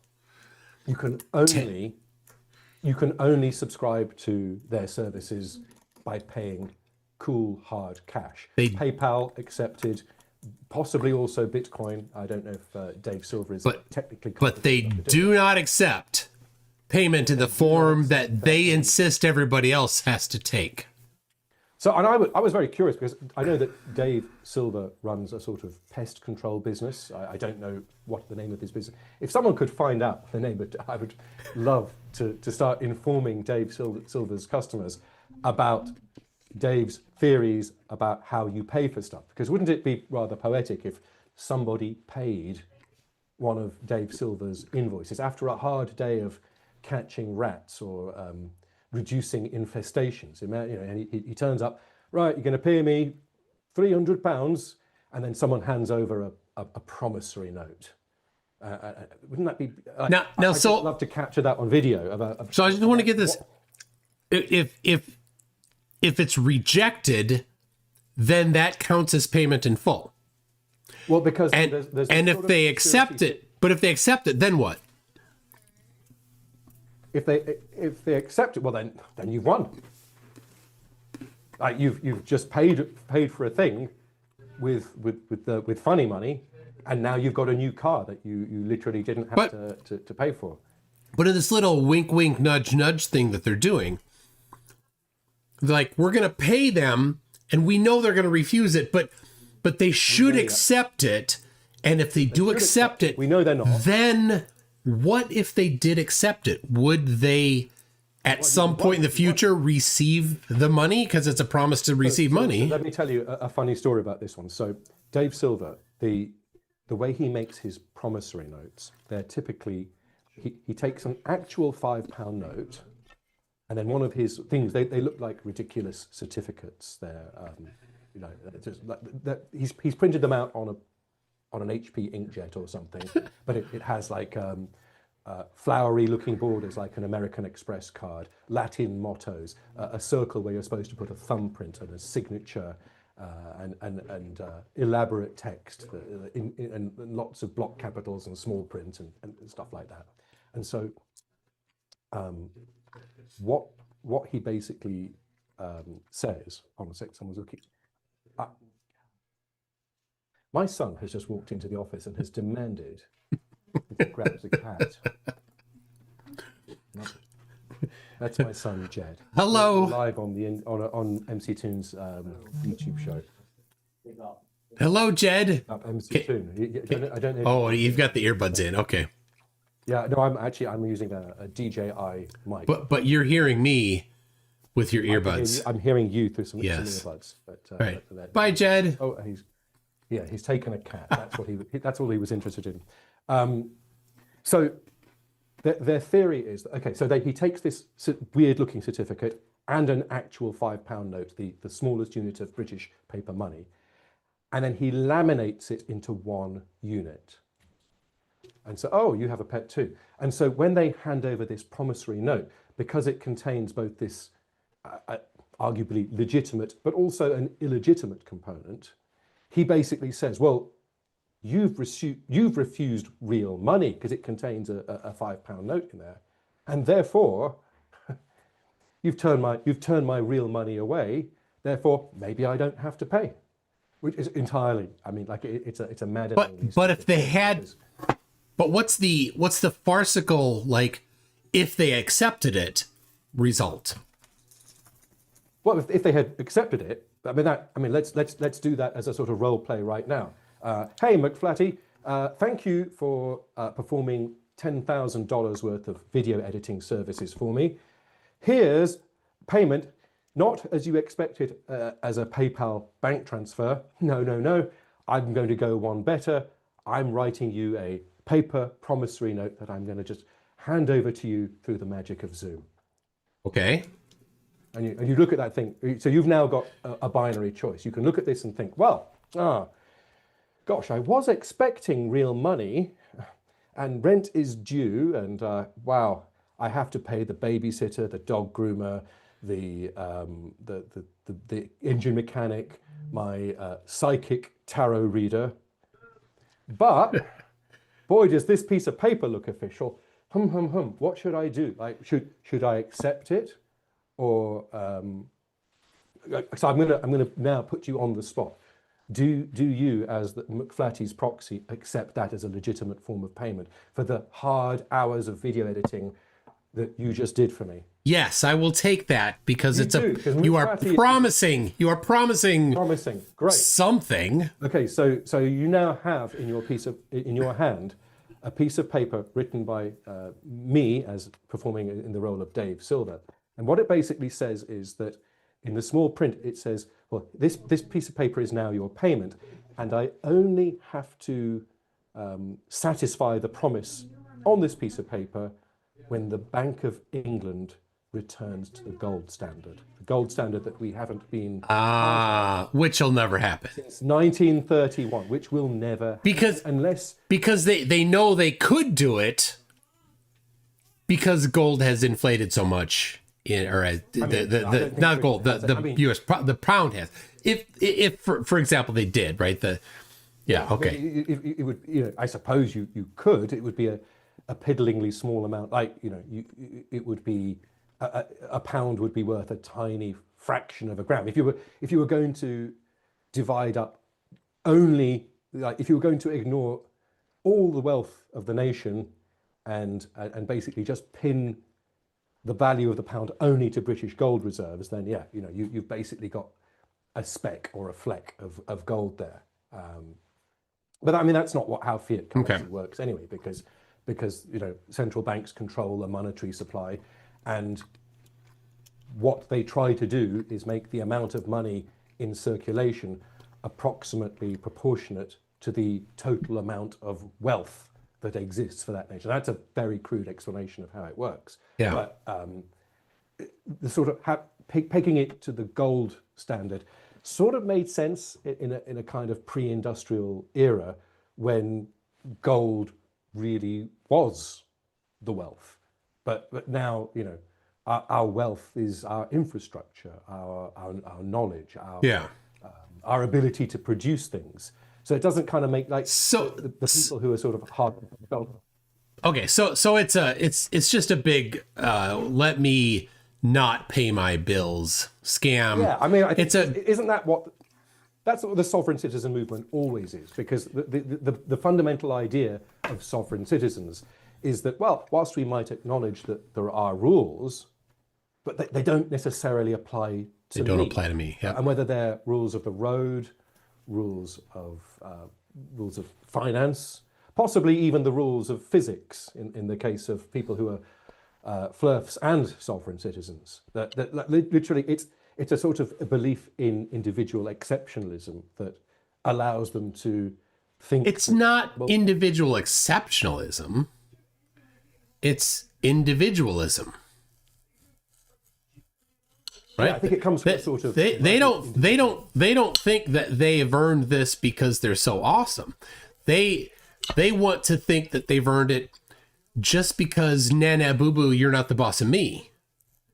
I think some of them do. Like I think, you know, a common thing you'll hear amongst sovereign citizens is they'll say something like, well, you know, I've realized that these laws don't apply to me. Officer, you can't pull me over for operating a vehicle whilst being under the influence of alcohol, because these rules, I haven't contracted to agree to them. And you know what? I haven't crashed into anyone. I've done no harm. It's my moral standard that matters, not the state or the country or the civilization that we live in. You guys can all hang as far as I care. That's basically how sovereign citizens understand the world. And some of them, I'm sure, think that this perhaps applies to all of them. But I think there's also an esoteric aspect to some sovereign citizen beliefs where the sort of law or finance isn't some kind of rigorous system that we can learn. It's more along the lines of like a ritualistic system, like magic. So, and I think that informs some of the more bizarre cargo culty decisions. Like, for example, trying to pay for stuff with promissory notes.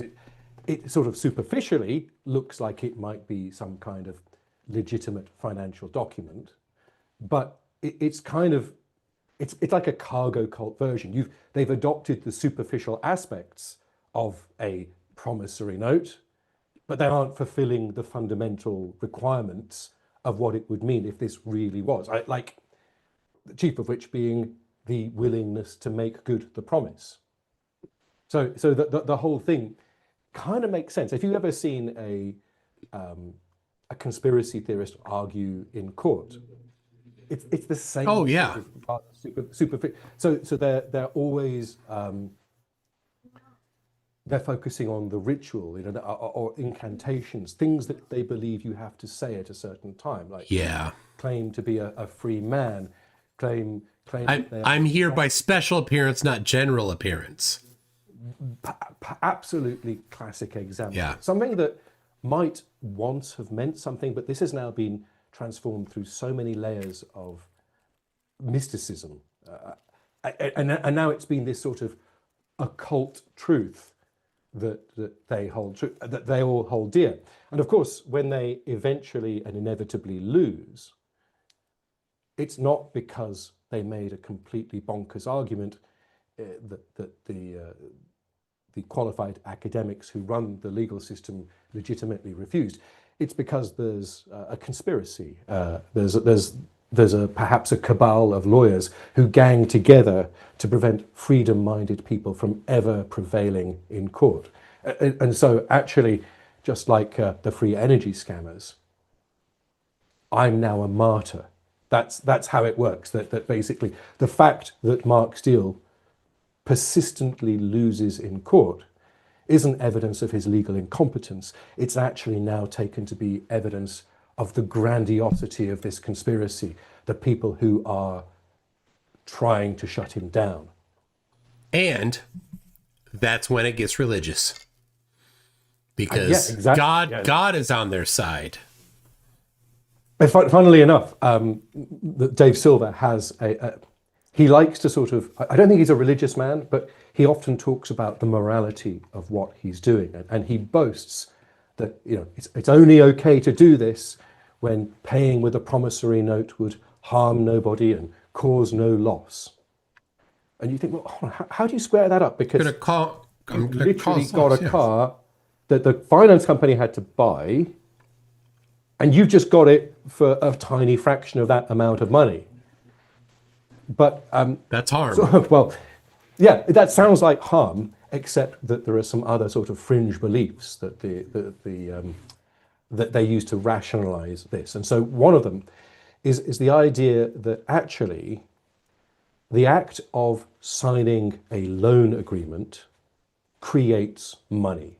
Now, I've heard that. It's just nuts. it's a nuts idea because, you know, a loan agreement does not create anything. But okay, so this idea comes from actually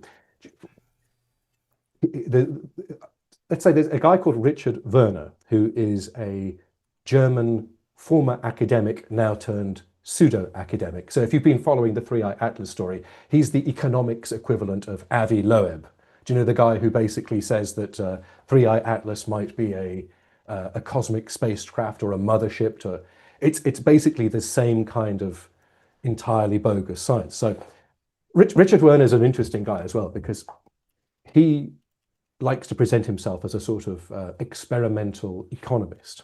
And one of his experiments that he did was he went to a small German bank and he borrowed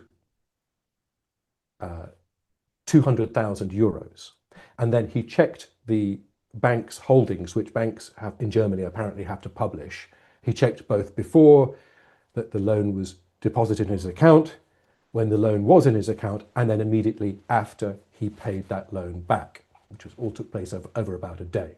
And he noticed that even though his account fluctuated by 200,000 euros, the bank's holdings did not seem to fluctuate in a way that was consistent with that money being removed from and added back to their balance sheet. And so he came up with a remarkable conclusion, which was that at the time that the money was credited into his account, that wasn't the bank's money that was transferred into his account, it was new money that was created. And therefore, that could only be if the credit agreement itself was a thing of value. And therefore, the bank wasn't simply loaning him money, they were buying some kind of security or securitized document that had intrinsic value.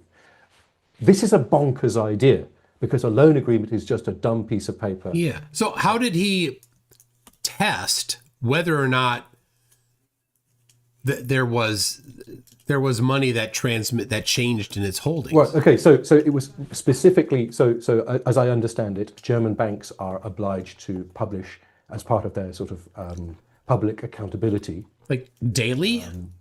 Yeah, daily. It's completely like a lot of banks have to.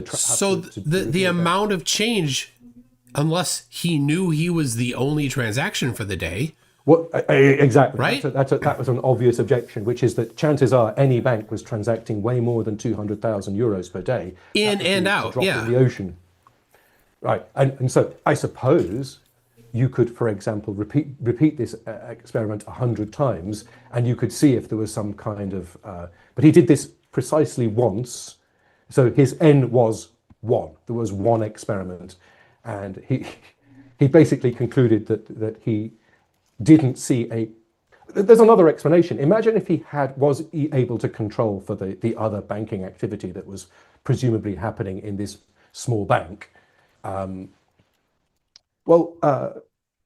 Perhaps their accounting systems just aren't that fast. Perhaps it takes more than one day to register that their sort of loans payable account has been depleted by Yeah. £200,000. Or perhaps, right, this is a small Central European bank. Perhaps they were just not very good at this mandatory disclosure. Perhaps their system was misreporting something. But Richard Werner didn't seem to consider any of those possibilities, or if he did, it didn't allow him to get in the way of a headline. And he's published this this theory. Recently, he's appeared on a lot of the sort of conspiracy-minded mainstream shows. So he did a Tucker Carlson interview, and that got his theories to a much wider audience. And it seems that a lot of the conspiracy theorists picked up on this idea. And so the way they spun it was, well, if my loan agreement is, the loan, by writing my signature on this agreement, I've generated a security that is worth whatever the loan capital that I've received. Didn't I generate this money by signing my signature? It's not the bank's money, it's money that I made. So here, bank, you've got a loan agreement, presumably, according to the theory, this is some kind of valuable document that is now traded on money markets. I've got my cash in return, everybody's splitsy-quitsies. Which, I mean, this is entirely, I mean, we all know instinctively that this is ludicrous. Yeah. But then, like, let's imagine, like, in what sense it could possibly be true. This is going to cause us to struggle, but the value of a financial instrument is equal to the sum of income that it is likely to generate over the years. Now, when you take out a loan, you're effectively swapping a fixed amount of money for, well, let's see, from the bank's perspective, they swap a fixed amount of money at very low risk, which the money they have, for a stream of income. The bank, the customer is supposed to be paying them back with interest, but in addition to interest, there's risk, which is why the interest they charge has to cover the possibility that some of their customers will be Dave Silver, who won't actually pay stuff off. But that's kind of how it happens. And from the customer's perspective, well, you're getting cash now, and you're also swapping it for a portion of your future income, which you have to give up as loan repayments. That's how loans work. But if you're the bank, you've basically swapped an asset, which is cash, for another kind of asset, which is the income stream of that repayable loan. Now, what's the income stream of a piece of paper? Nothing. Nothing. It's just a piece of paper. Oh my goodness, yeah. A piece of paper can't generate revenue. There's no way that these objects could be intrinsically valuable things like banknotes that are traded on markets or exchanged for. They're literally just records that a contract was initiated. So it all of these things. I mean, let's say we've got about 5 minutes left. I think what happens here is that finance is complicated and financial things are just hard. Like like my profession is computing, but I've worked for most of my life in banks and financial companies, and you know what? You can spend your life learning just as much about finance as you do banking. They are sort of infinitely fractally complex areas of study, but I think, because it's so complex, because it has this sort of, until you know how the systems work, it just appears nonsensical. Imagine how people who don't know about computers, like my mother-in-law, who struggles so hard with just the menus on an iPad, right? The whole thing is incomprehensible, nonsense to her. And that's how most people regard finance. It's just gibberish. It's terms that read, and so I guess it's so easy for the grifters to step in and start providing these convenient explanations, these sort of flattering explanations, like, McFlatty, you're really a millionaire. Your signature is worth money. He would buy that totally. I'm sure McFlatty would, because he's notoriously gullible, isn't he? But a lot of people do, and that's why if you search on Rumble, which, in case you don't know, it's like the conspiracy theory. It's what YouTube would be if they didn't have any quality standards at all. Yeah. Rumble is the unmodered. Like you can post anything except explicit pornography on Rumble. Yeah. You can be as offensive as you like. You can be as racist as you like. Rumble will not kick you off. And Rumble, if you go into Rumble and search for promissory notes, you'll find hundreds of people. Yeah. What's hilarious as well, you'll find American citizens arguing that the British 1871 Bills and Exchanges Act, last time I looked, 1871 was after American independence. So there's no way I think that. But yeah, I mean, like, you'd think that a moment's thought might sort of provide, just have some post-nut clarity and before you invest. You'd think that people would, especially American citizens, would realize that British laws don't apply in your country, and if you even understood them correctly at all, which of course they didn't.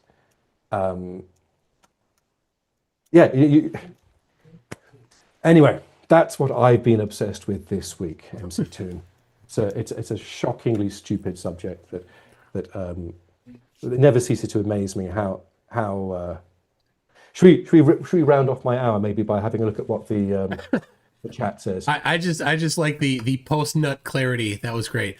I'll end the poll here and see. Duck Goose wins with 71%, but it's always been Goose where I live. 29% say Gray Duck. Thank you. There we go. Perhaps that's a Midwestern thing, Minnesota represent.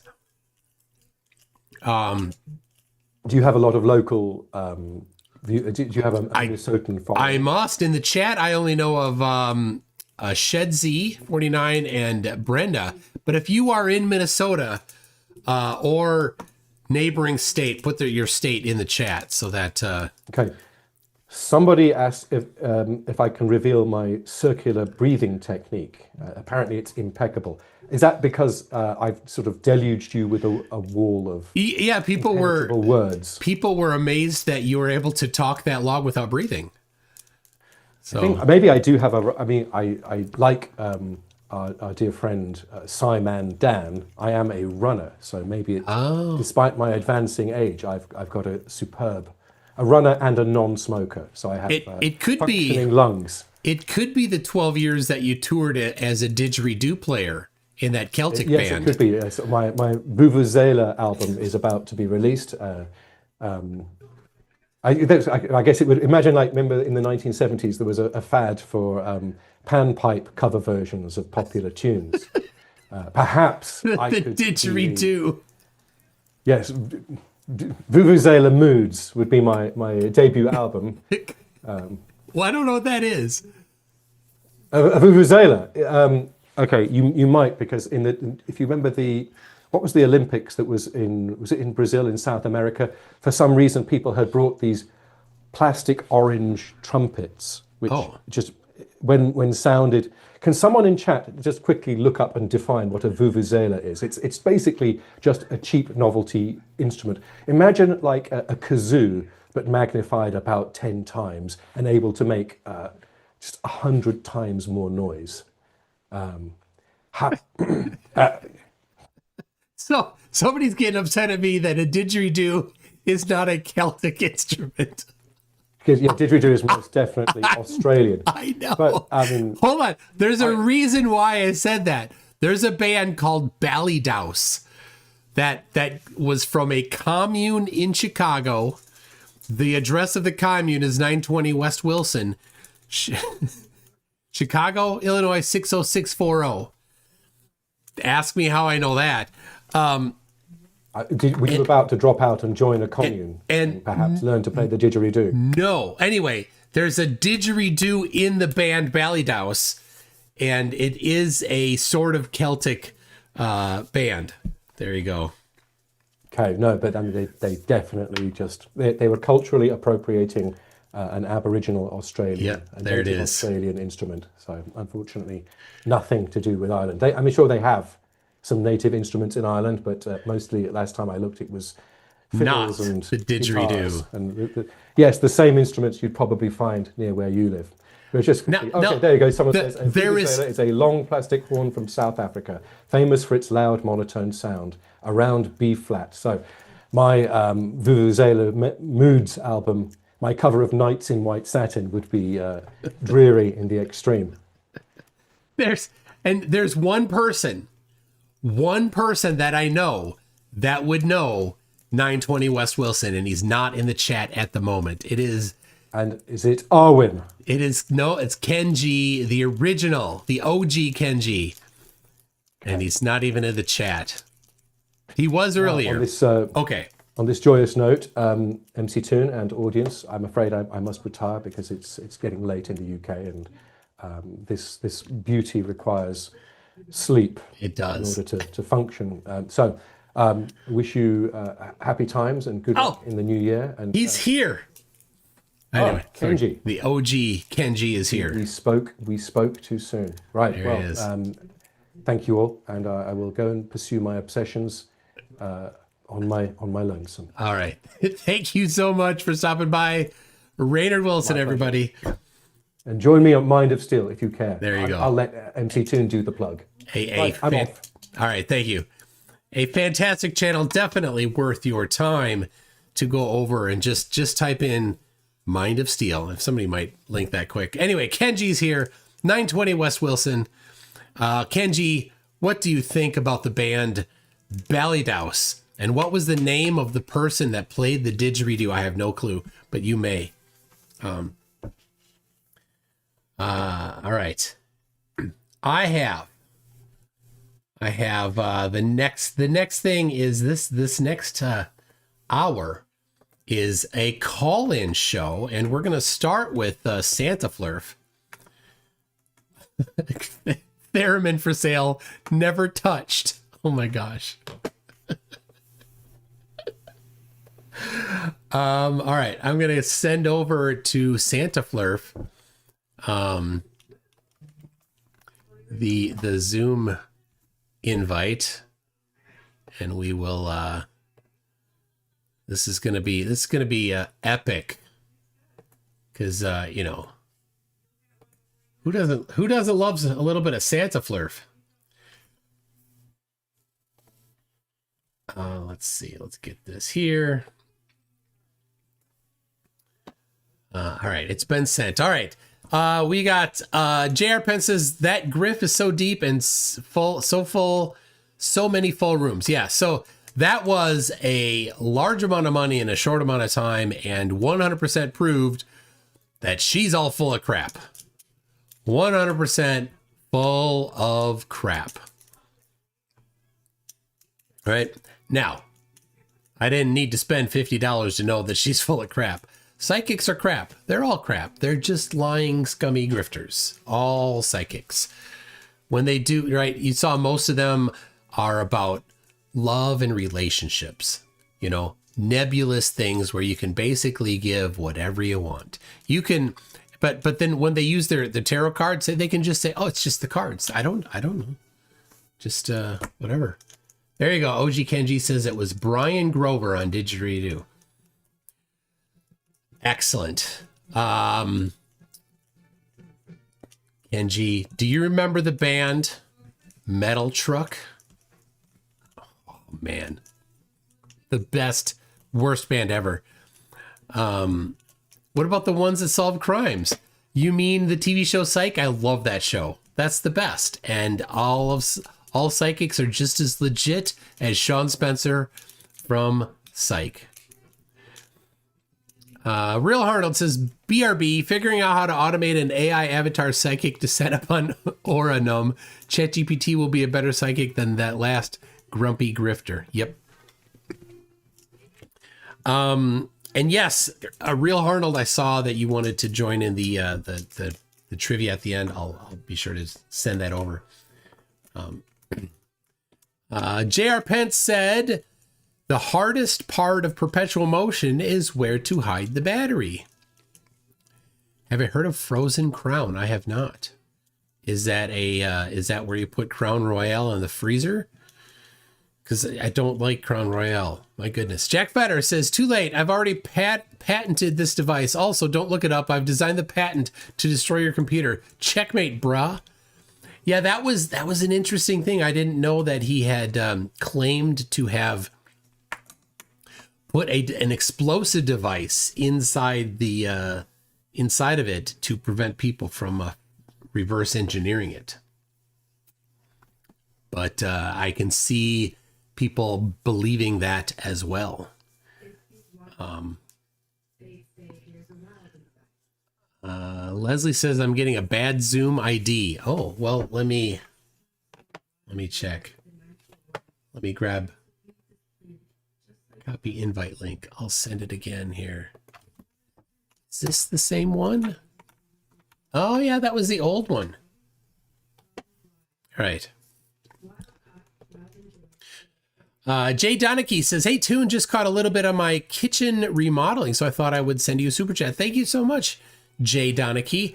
Speaking of kitchen remodeling, I'm working on remodeling a few things around the house here, always.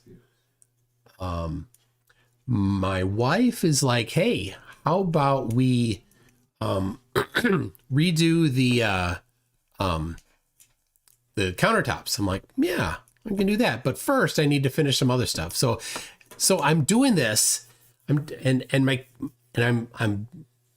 working on stuff in the garage, and like yesterday the furnace stopped working, and my family's like, why don't you, everything you do, you fix everything. And I taught my kids how to fix everything. And they're like, why don't you make videos of fixing everything? I'm like, all right, I guess that makes sense. So I recorded myself doing the new water filter. I recorded myself fixing the furnace. I've recorded some of the stuff in the garage I'm working on. So Jay Donachie, maybe you can watch me refinish my garage. Or not my kitchen. Sorry. All right. Well, I must have left the chimney open because Santa Flurf has showed up, and here he is. He's popped into the house through the chimney. Welcome, Santa Flurf. Oh, hello, Bucktoon. Oh my goodness. So, how have you been? Oh, I am exhausted. Why? I guess it's a surprise. Isn't that usually like right after Christmas, delivering gifts and all that? Yeah. But this year has been, much worse than usual. Why? Well, first of all, I had to haul tons and tons of coal for Donald Trump and his cabinet. Okay. But did you deliver any coal to flat earthers? Oh, Lord, yes. Well, sort of. Austin Whitspit, Austin Whitsit. Naughty Santa. He's been a really, really bad boy, ever since he faked that trip to Antarctica and tried to pass off his vaping as vapor from his breath. I mean, it's obvious. It wasn't even cold, Anyway, I'm not, really sure even he is a flat earther. Yeah, he is. He's been moving around a lot, and so I kind of lost track of where he is. I had to search halfway a flat the world on Christmas Eve, and I still couldn't find him. I finally gave up. So I heard he may be living in his parents' basement now. So I dumped all his coal on his parents' lawn. That makes sense. I don't know about that though. I heard a rumor he got kicked out of the house where he's living, and might be back with his parents. What a great look for a 35-year-old man. I know. I mean, it works for me. Never mind. The anyway, Australia is always really difficult though for me. It's 8,000 kilometers wide on the flat Earth. I don't know about that. Okay. Well, at least I didn't have to fly upside down like I would if the Earth were a globe. Oh my gosh, you don't look so tired though. You maybe you look depressed. What's up? Well, I don't know if you know or not, but I've been trying to sue Craig McNeil and Dave McKeegan over their antics. It's not going very well. I didn't know that. You didn't say anything. Is that all? Oh, well, no, it isn't.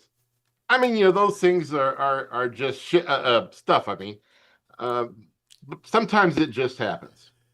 But Christmas night, when I was putting away the sleigh, oh, it was bad, really bad. What happens? Was it another restraining order that preventing you from having trying to get kids to sit on your lap? Did someone print another article on that rumor about you and what you and Comet did in the snow that night when you had a little too much Santa mule? Who told that? Who told? No, no, it's worse. Much, much worse. Dancer came out of the closet. I'm so ashamed of him. Dancer is gay? No, not that. Everyone has always known he's a very lively reindeer. It's no big secret that he and Cupid have had a thing going for forever. No, he admitted to me he thinks the Earth is a globe. Yeah?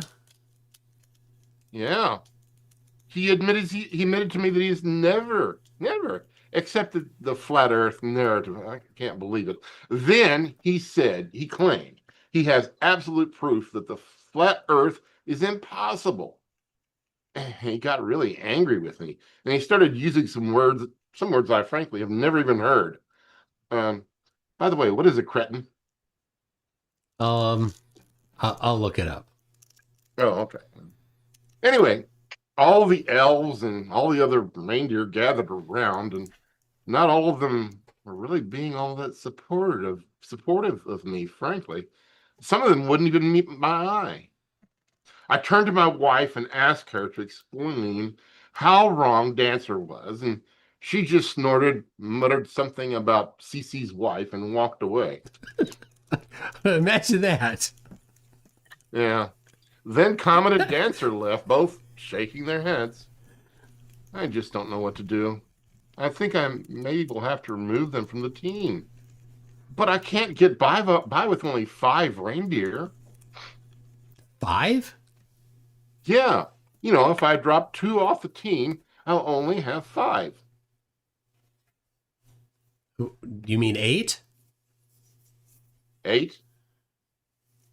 Yeah, like Dasher, Dancer, Prancer, Vixen, Comet, Cupid, Donner, Blitzen. 5, 3, 8. Well, anyway, I need them all. What am I going to do? I don't know. Maybe have you considered that he's right? What? Never. Yeah. Do you have any evidence that the Earth is flat? Well, yeah, of course. Go ahead. Well, all right. First of all, David Weiss said so. You don't think that Dave would ever lie, do you? Just a second. Hold on. Okay. Sure.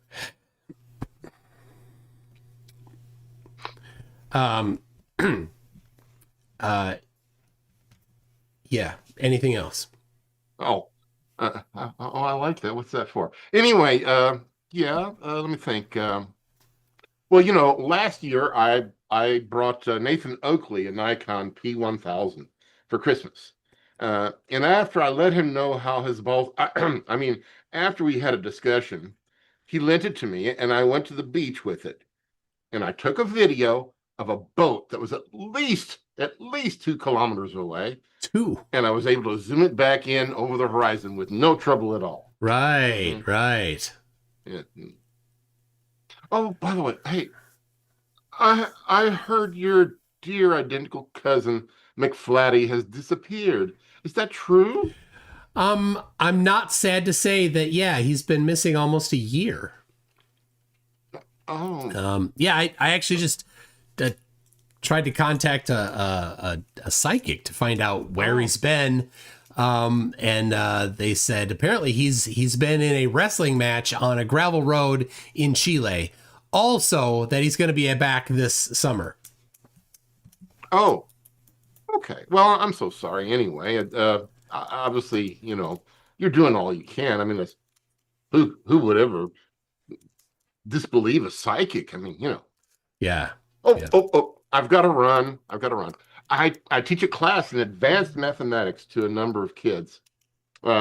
Today, I'm going to show them how to add 2 plus 2. Yeah. This is a very, very bright class, I mean, it won't be long before we get to 7 plus 7, and then I won't have anything more to teach them. Ho, ho, ho, ho, ho. All right. Bye, Santa Flurp. Bye. Wow. Amazing, isn't he? Wow, all the way up to 7 plus 7.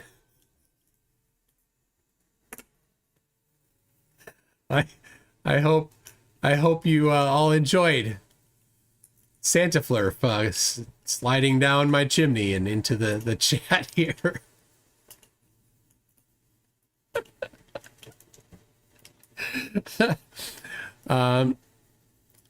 All right, Yadawat says, is Dave Weiss on the nice or naughty list? Well, naughty, of course. He's still not fixed his app. It's still leaky.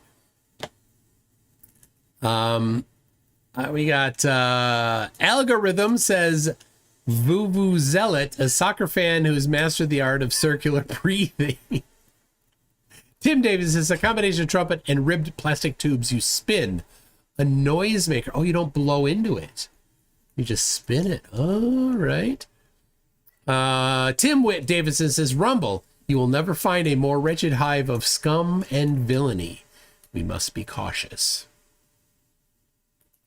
Tim Davidson also says, the moons of Jupiter are named after the gods' lovers. For example, Europa, Io, etc. We're sending a probe now. They're called Juno, which was his wife. She's going to be so upset. She's been pissed. Greg Edmonds says, Time marches on. Is that a conspiracy? Of course it is. Yes, Flurfs will actually declare that time isn't real. It's just a man-made construct. If that's the case, then have it stop. Good luck with that. Steve6464 says, was that clean coal dumped on Whitspit's lawn, parents' lawn? Yes, of course. As clean as the driven snow. All right. Well, amazing stuff from Santa Flurf. All right, I got a few. If other people, we're gonna have a couple people joining in, but I'm gonna send one now. Hopefully, Mike the Drunk Debunk can. I better spell that right. There we go. Maybe he's around. Do I see him in the chat? Do I see him? I don't know. See. Dave is on the potato list. Yeah, so what they do to make coal is they burn potatoes in a oxygen deprived environment, and then they have potato coal. Is that how it works? I don't even know. I don't even know.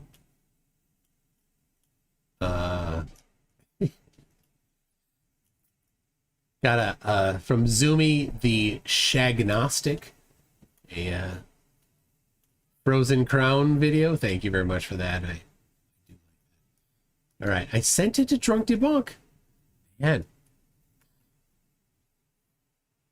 But, oh, there he is. Hold on, let me fix the Drunk Debunk show. It's just the Drunk Debunk, right?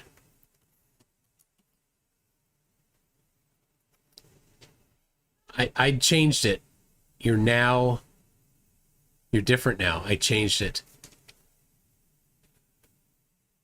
There you go. Yep. Now you're no longer a Zoomer. Or I'm no longer a boomer. Now you're a Zoomer. There you go. It looks the same. Oh, how was it? Oh, wait, you're muted. There we go. Now you're not muted. Oh. All right, perfect. Yeah, I have it was new camera angle. It was. You like it? It was. I don't know. It was kind of off to the side a little bit. Okay. Do you have it was showing my good side. Oh, you have a good side? I didn't know that. I found out that that everything is the good side. Oh, yeah. Okay. Yeah. I'm a little bit more confidence in myself. That's so nice. Not just limiting myself to just one side of my face. You know? Yeah. Yeah. So how's your search for McFlatty? It did not go well. It did not. No, that it pissed through the money pretty fast. Yeah.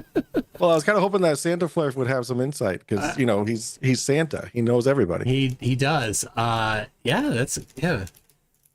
definitely on the naughty list. So whoever he had to deliver that coal. Yeah. So what's up? What's up? What we got going on tonight? Tim? This is my annual Betwixt marathon. Betwixt. I've done it. This is the fourth. Last year I did not intentionally do it. It just happened. Craig and Max did a stream, and then they just rolled right into my stream, and I went for, I don't know, I went to like 5 a.m. Oh, damn. I had Nico. It was when Fakatzoid dubbed himself Fakatzoid. Yes. When we minted Fakatzoid. Yeah. When Max did the hacking. No, that was different. But Nico, that's when Nico made the prophecy that the end of the world would come before, I guess before the solstice. So he's been proven wrong. Damn. That was multiple times now. Yeah. So my wife was in the beginning just because she was watching from the beginning. It was like the first stream I did after getting back from Antarctica, and she was watching and like comes into the room and is looking at me like, this Nico, who's this guy? He's so dumb. She was shocked at how stupid he was. Yeah. She needed to see with her own eyes. Oh, that was good. That was good. Yeah. That's a throwback. That was back when I was just getting started. Well, I mean, kind of in the flat earth, because I had started in March of last year, and then I made a Fakatzoid video, and then everyone was like, "Yo, this dude's got some things going on." And actually, I've had a boom in subs. I'm at 3,100. Wow! Look at that. I have the number right behind me. There's a ticker. That's where is it? Updates in real time. I don't know if you can see it on your stream, but it's off to the side. Hold on, I can. Oh, I got it. Look at that. Boom. All right. Isn't that cool? That's awesome. It's on battery too. Yeah, people are noticing me. Isn't that great, Tune? It is. That's good. I know that Scum is very excited for that. Oh yeah. So I was actually watching one of his streams the other day, and I was 2 years in a row, man. I think I might have to do it. I think I might have to nominate Scum again. Yeah, it was really bad. He was talking to Icy Tune. Icy Tune. Yeah, Icy Tune. Fuck me. All right. I'm sorry. All right. Icy All right. Spin. My bad. My bad. Right. Remember that time when you told me that you loved me? Yeah, love you. Bye. I will never live that down. I hope you know. I hope you realize that. And you know, I don't want to live it down. It's a proud moment of mine. Oh, jeez. But yeah. So what do you got? So you have another stream going on at 11. Is that what's going on at 11? I'm going all the way through. I'm just 12 hours. Oh, is it 12 hours? Oh, geez, 12 hours. Yeah. So all right, cool. You got trivia going on? When's that? Trivia starts at 1 Central. Okay. So I don't know if that's late for you, but you're welcome. That'll be 2 in the AM in on your part of the flat Earth. Yep. Yeah.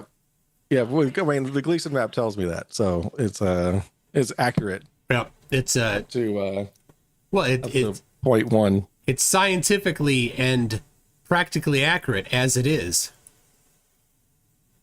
Yeah, we'll call it that. Yeah, that's I love when they point that out. They're like, well, look, it says here that it's practically and scientifically accurate as it is. Like, that's all. What? That's all it takes. Yeah. Is it if something says that it's accurate, you'll just say it's accurate. That's it. I mean, it does very explicitly say that there's no 24-hour sun in Antarctica. So I mean, with that information, sorry, you faked it, MC Tune. Yep. I don't know how you did it. I don't know how you made it look so real. But yeah, I'm with Nico on that one. But speaking of Nico, he's kind of fell off. He's fallen off a little bit. Did he? Yeah, he's more about the gematria now, and like what's that racing league? I forget what it is. But he's not really doing the whole flat Earth stuff anymore because he was racing league destroyed. Yeah, like what is it called? I'm sure chat knows. I'm not even looking at chat. NASCAR? No, it's not NASCAR. NASCAR. That's right, Still City NASCAR. Let me just enjoy a little NASCAR here. My bad. F1. Is it F1? No, it's not F1. It's like I forget. Like real like real racing? Yeah, like it's like Marlboro is a big like sponsor of whatever he does or something. I don't know. It's like go-karts or some shit. Oh, so he does the racing himself. He does do go-kart racing that he's filmed himself doing. I really wish I had more concrete information. I just don't watch his stuff. You know, if it wasn't for you, I would know nothing about Nico. So there you go. There you go. All right. Well, you know what? What's going on with Mikey Smith? Have you talked to him recently? I have not been able to get through to him since he since the decision, the defeat, the decision. Yeah, since Flat Earth lost in court. Yeah. And yeah, so I've called him. I texted him. like I don't wish harm on him. I want him to be well. And oh yes, he's not like Oakley, who's a piece of human filth. He's not like Dubé, who's just a lying scum, and he's not like Santos, who really should practice on himself what he's claiming other people should have done to themselves. He should lead by example. Yes. No, Mikey, he's got his issues, right? Yeah. He's got his issues, and I'm not saying those are acceptable, but like he's not the same kind of guy as a lot of the other flighties. So I wish that he could see through it and get out of it, and his life would be better. But yeah, I agree. And I mean, I feel a little betrayed because we were buddies, man. Like when he was down, he would call me. He'd call me on the phone, and you know what? I would pick up. Yeah. And we had, I mean, I'm not the only one in the community who he's called and talked to. But then like all of a sudden the call stopped, you know, he wants nothing to do with me anymore. I thought we had something going, and then he starts talking shit about me. Rude. Yeah. I thought we had something, dude. You know, and I don't get it because I've never experienced it, but I've just heard people talk about like some people were abused somehow, right? In some ways, and especially when they're younger. And then with the grooming part of it, right? Somebody's nice to them and then does something bad to them, right? And Right. and is that the reaction? Like somebody's being nice to me, got to reject it. As a very possible. Self-defense. I don't know. Very possible. And like, I mean, he's obviously had people hurt him before in the past. Yeah. So yeah, I definitely agree with that assessment. Yeah. And I think Arwen is probably similar. The number of years that he took just terrible abuse from Oakley and just kept coming back. And I'm like, why? And then he finally left. But you can't be nice to him. He won't reciprocate at all. Yeah. He won't even just accept it. So, well, I mean, if you, I mean, so I've been watching a lot of his streams lately on my car rides to work because they just line up perfectly. And Arwen? Arwen, yeah. Yeah, okay. Yeah, and he's actually whenever anybody comes into his chat that he doesn't recognize, like, yeah, he keeps that echo chamber really squeaky clean. Mm-hmm. And then he'll just, you know, he'll yell at you. He'll you know, freak out at you like Arwen does. Yep. And then kick you. So then we just go to the snot cave, and then we just talk crap about him. But this is the channel that retransmits his show in real time. Is that what that is? I can't confirm or deny. I just know that there's a place on YouTube that you can watch his streams. Without censorship. Without censorship. Yeah, exactly. And you can comment away. It's a great time. We have a lot of fun. This is not cave. This is not cave. That's so but funny. I mean, I don't know. I don't know who runs it. It's just there. It's just there. I don't really know. Good background music too. I don't know who runs it. Yeah, it's all a mystery. I think it's the Freemasons, honestly. Probably. Yeah. Where's your Freemason, Jack? In the kitchen. Actually, you know what I got in my email today, too, which was really random, was an email telling me about a recent post that you made in Patreon. That I made recently in Patreon. I mean, that's what the email thinks. Yeah, I have it right here. And so I clicked on it, and I was like, oh, Toon's putting stuff on his thing, and then come to find out, it was from 2023. Like, here it is, MC Toon via Patreon. Catch up on this month's top posts from MC Toon. And there's a post that I made. And well, I mean, if you click it, it brings you to. It brings you to Nathan Thompson doesn't understand measurements. From 2021. My bad. My recent post from Patreon. Yeah, it was so random. I was like, wait a second. Did he push something out on his Patreon? And then so I actually joined. I joined the free tier. Yeah. I'd probably get more people on Patreon if I ever did anything on there. Yeah. Well, I was looking at the $20 one, and it was like, well, you get your name on the mason jar, and so I was like, oh, I haven't seen that mason jar. It's all a lie. Yeah, it's all. I'm like, what could I like? They're like, give your people. I'm like, what the hell could I give you people? You can watch if you like it. You can join. I don't know what else I can actually do for you. Like, what do you want me to? I mean. I don't know. I mean, I could put your name on the wall. Would you? Yeah. I just feel like anything I do is just so petty that rather than being cool, it's actually like an insult. I don't know. I'm terrible at promoting myself. I'm sorry. Yeah, well, I mean, in the light of in that context, I actually have a membership tier called Sodomite, and it's $50 a month for that membership. And with that membership, you get access to one video that no one else gets access to. Oh, really?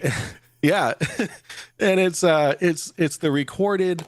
The last conversation that I had with Sandy, what is it called? Gertrude? Sandy, I don't know if Max is here, he can fill me in.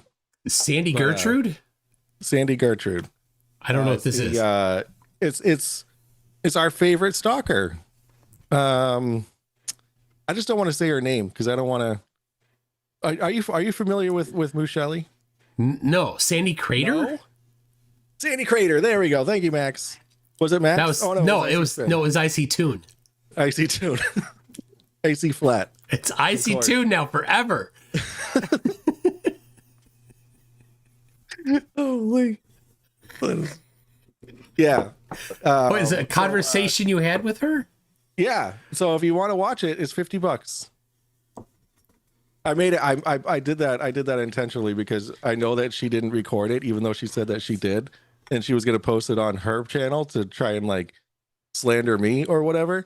And so just to piss her off, I put a $50 paywall on it just so that she couldn't watch it without paying me money. Well, that's pretty good. Okay, yeah, so that there's what I can do. I will put some ridiculous video on Patreon at the $1,000 a month level. Why not 1 million? I don't know. $1 million a month level. And then the only people that could join are the Flat Earth Millionaire. Oh, why? You know what? I'm glad you brought him up because I know this question has been asked before. Why doesn't he just pay for shit? Like going down to Antarctica, doing all these experiments. Like he has. Is he actually a millionaire, or is he just full of crap? All right. So I've looked him up. I know the company that he owns or owned. I don't know its current state, but it was an energy intermediate company. So you like electric company, right? So you sign up with his company, okay, to save money on electricity. Somehow, and then, but you don't. It's still the same wires to your house, right? It's just a middleman between you and the electric company. There's no possible way that it could be cheaper, right? Yeah. Because right. But it's some sort of a promise, and what I think is conjecture. It's some sort of a advertising and marketing to gullible older people. Yeah, as a way to save money on it, and it's probably rather difficult to get off the plan, and probably a lot of people don't even know. But anyway, best I can tell, a bit of it was gifted to him by his family because his mom is on the board of directors. I see. All right. Well, hear me out. At this very door knocked some salespeople that were that wanted us to sign up for something very similar to that. And the way that it worked with them was they gave us like a flat rate every single month, or they would have given us a flat rate every single month. So that, because, depending on the season and the usage and all that kind of stuff, like the price fluctuates from the electric company. So, so what they were going to do was make it just one flat rate. So what I'm assuming is that they would just overcharge that flat rate. And then, when we don't use that much electricity and it wouldn't be that much for the electric company, then they would still be getting paid that same amount. That's what I'm thinking. And what we didn't do it because we know a scam when we see one. And we also don't take Kirby salesmen, even though I was one at one point. Yeah. Yep. Did you know that about me, Toon? I did, because the last time you were on, I went on like a 30-minute rant about Kirby, didn't I? About vacuums. That's right. Yeah, and you hated the fact that you had to like open up the thing and unscrew the front if you wanted to change the adapter or put a hose on it. Yeah. Yeah. I guess it was pretty, cumbersome, but it did a good job. It did suck. It sucked real good. Yeah, it knew all the right places. Absolutely. Oh my goodness! Look at this. Aldebaran says my island has the most expensive electricity cost in the country. Over 500 a month is the normal monthly bill. Wow, where is how much? 500? Yeah, that's about mine. What? Yeah, I have my network closet is full of. Listen, man, I'm an IT guy. I get a lot of free IT stuff.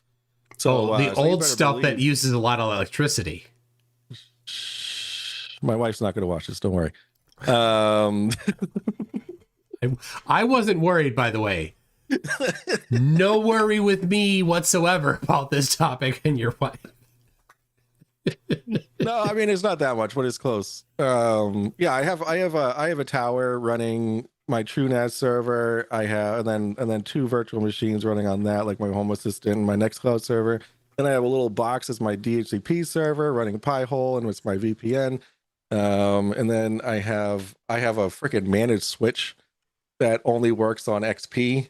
If you I love XP, man. That's the best. Yeah, it's an oldie, but you know what? It's a gigabit. It's good enough for me. You know what's on? You know what's on this? Oh, a little Pi. This is Raspberry Pi 4. It is. I don't think it's that new. Oh. It's got a little case. It's got a screen. The screen, dude. This has Pi-hole installed on it. Nice. It's not been on in years. Why is it here? I don't even know. Yeah. Well, I have I have a Raspberry Pi, but that was running. It was a Pi 4, and it was running my Pi-hole server. Jesus. But then I decided to upgrade the software remotely. Not the operating system, and it broke it. Okay. And so then I was like, you know what? I'm done with the Pi. It's fine. I can just run it on Ubuntu. It's all good. Oh, OG Kenji is also running Home Assistant. Are you familiar with Home Assistant? No. It is the best thing since Betty White. Ooh, that's tough to beat. Yeah, I mean, well, Betty White, sliced bread came after Betty White. Yeah. Wait. So, wait, are you leaning to fart? I forget what it is. Wait, are you leaning to fart? No, like if you're like my thinking, that's my thinking pose. Yeah, but if anybody says wait, right? This is the fart. Out. This is a fart pose. Okay, my bad. Okay, Ubuntu. Okay, Skedsy, I'm not calling it Ubuntu. I'm calling it Ubuntu. Yeah, Ubuntu. What are you talking about? I have 3,400 square feet under 8 times of cooling and an always-on pool pump. We discussed this before. Is your energy cost not a bunch of hardware? Oh, right. Oh, Jack. That's right. Jack Fetter has schooled me on my electricity usage. Well, cheek swapping. I've got a Mac Mini. I'm sorry. And it doesn't use very much electricity. Did someone give that to you that hated you? No, I paid for it. Oh God. Oh, I'm just kidding. I have a MacBook Pro right here. There you go. It's got the touch bar. Oh my gosh. The low point in MacBook history. I love the touch bar. I don't know why it got so much freaking hate. It's innovative. Well, yeah, but it's not real keys. And they took out the real keys. They took out the escape key. So anybody that's on Linux might sometimes say, hey, I would love just at this moment to hit the escape key. Maybe somebody who is insane and prefers poor, terrible, awful, never should use them. Text editors would love to use the escape key a lot. I get that they're wrong, but they still want to have that escape key. Yeah. Are you a Vim guy or a Nano guy? Pico. Actually, no. Pico? I am an Emacs guy. Yeah, my dad's an Emacs guy. Yep. I'm a big Nano guy, just because I learned on it. Yeah, PhD Tony, you can't use Vim without an escape key. That's why people didn't like the MacBook Pro, goofy, terrible, awful, dumb thing at the top there. That because you couldn't the touch bar. That where's the escape key? Where is it? It's gone. Right? Like, oh, it's there. You can just tap it. And it's not a key. It's not a key anymore. It's just a touch thing. It likes to be touched. It's like if I wanted a keyboard like that, I would go back to the 80s and get one of those membrane keyboards, right? That was the way to rock, right? I don't know, with the VIC-20 or ColecoVision had a keyboard on something, I think. I don't know. Well, I mean, so I thought it was super cool when, like, in the early 2000s, when they had literally just like this silicon keyboard, and like you had to press really hard down on the keys because it was all like rubber and silicon. There are people in my office that prefer that keyboard to a regular keyboard. I might work with a bunch of sociopaths. I don't know. Not verified. PhD Tony, the command line instructions I use most often is Vim. They have made their machine useless. Man. Damn.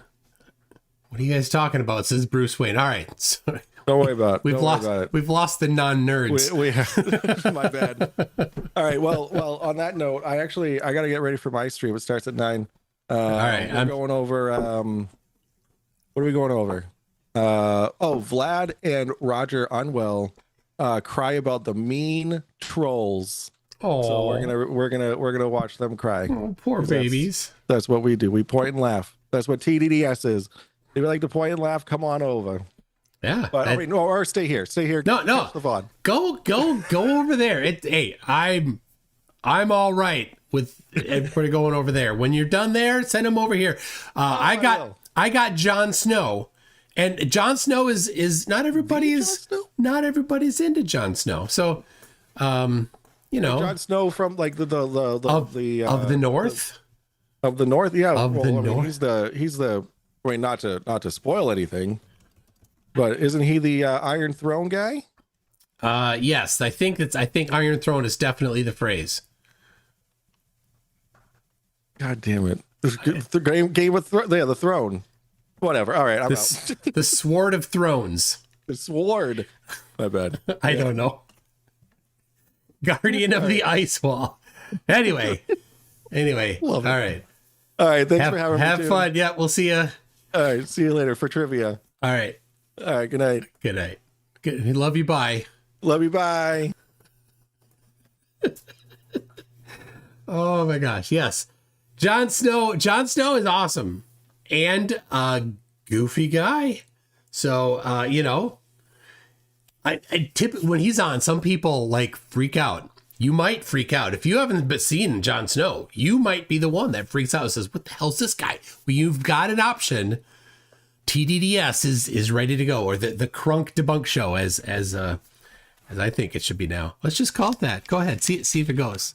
The Crunk Debunk Show. How has Jon Snow done anything since his song with Chalklair? I have no idea. PhD Tony says, I don't know anything about coolness, but I can recognize it in others. Jon Snow is cool. Well, yes, he's got snow in his name. So yeah, of course he's cool. He's got snow in his name. All right. What do you, I don't know. What does Arwen think about all of this? You're infected with Bob Tardation. Okay. So whatever. Well, man, that is tough. Anyway, Arwen, do you mind if what if I like came on your show sometime? Oh, no. That's tough, man. Just, kind of a tough crowd there with him, All right. Hold on a second. Yeah. You know, I would just love sometime to be able to talk to Flat Earth Dave. I'm insane. I'm an idiot. Yep. That's right. Algorithm says, for the record, BB Edit still doesn't suck. I agree. And I'll have you know that when Santa Flurf sent over the overview of our conversation, and I was referring to it while we were having our conversation, it was open in BB Edit. It is my my GUI text editor of choice. When I'm in on the command line, it's if I'm going to be doing something serious, it's Emacs, but generally I don't do anything serious anymore. So it's Pico or Nano. So there you go. Invite him on my show. He won't come on my show. He has said he won't come on my show. And you know why he won't come on my show? He'll tell you why. I'm not smart enough. I'm stupid. That's why he won't come on my show. So I don't know. Plus, I swear on my life, I will pay you 6 Bitcoins for 1 globe proof. So I did that. I sent him a globe proof that he said would be globe proof. This was what he said would be globe proof. I want to book an Antarctic trip. You want to go to Antarctica? Yeah, absolutely. Go down there and film the 24-hour sun and prove the Earth is a globe. I did that. He hasn't sent me that 6 Bitcoin or, you know, paid with his life as he said he would. So anyway, what time we got? 52. So let me see, make sure John is, where you at, John? So John is like, hey, make sure you let me know. And I forgot to let him know ahead of time, just so he knew that it was coming up. So anyway, I'm going to wrap this one up and get ready for the next one here. The next stream will be with Jon Snow. Let's see. Do I have an Arwen? I don't have the Arwen here, but you know, I did mention the Witsit Broverload song where he said that he was the first one to give Geo a bone. That's what we're gonna get on the way out here. Let me finish this. So we got Jack Fetter says, actually Toon, Mikey is actively pissing on astronomy / telescope / photography, and somehow now accepting his own CCD pics and even editing photos. He's really spiraling more and more. Yeah, he is a victim of the flat earth cult, right? He's gullible and he's not bright, and he's got a bunch of issues, right? And so he believes stupid things.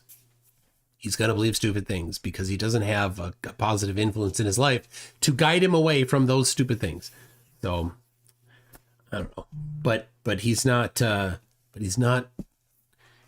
Oakley, right? He's not doing, hold on. He's not saying this. Hold on. I'll find it. It'd be funnier if I had it quick. And then I'd like to know how my balls taste. He's not doing that. So, anyway, we're gonna enjoy some Broverload. I'll see you in a little bit, everybody, at the next stream. Thank you very much.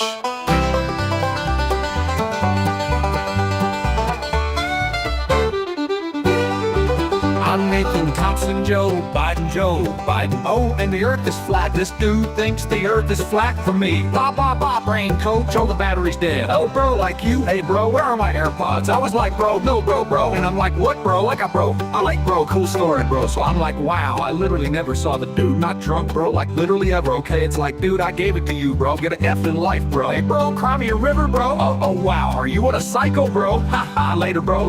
Hello, what a psycho, bro. He said, have a nice, bro. bro. I said I'll pray for you, bro. Shut the F up, bro. You he's but bro, what a weirdo. I don't call the cops. They wear pentagrams on their chest. They can only have 105 IQ. I'm not a big fan. Hey bro, Austin's such an idiot. I'm like, what? Because I got kicked off about right. What are you kidding me, bro? You know, bouncing golf balls on hammers and juggling. It takes a little SpongeBob doll starts hitting it. What? Bob is like the OG, bro. What a loser. You going too deep, bro, dude. This is the surface, bro, dude. Like, that's not okay, bro. This doesn't add up. It's a bad look for the flat earth. I will press charges, bro. Don't make me do this, bro. The bromance is over. You much left, bro. You know what I'm saying? You know what I'm saying? Like, bro. Oh, I'm Nathan Thompson. Like, bro, like, calm down, bro. Like, alright, I'm getting bumps all over my stomach, bro. Like, they were smashing me, bro. They were feasting. That is his identity, bro. I'm Nathan Thompson. I'm effing Nathan Thompson. I am flat earth. I'm the best flat earth actress ever flattered. There's nothing without me.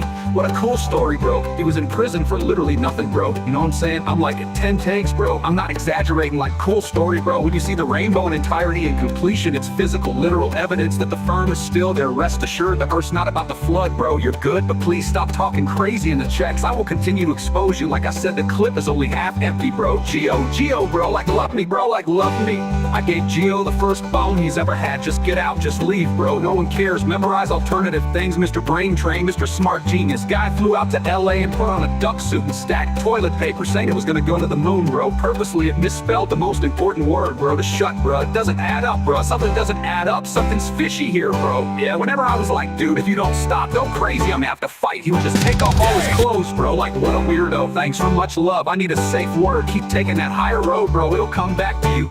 I'm honestly feels disgusting and filthy. I feel like I need to take a shower.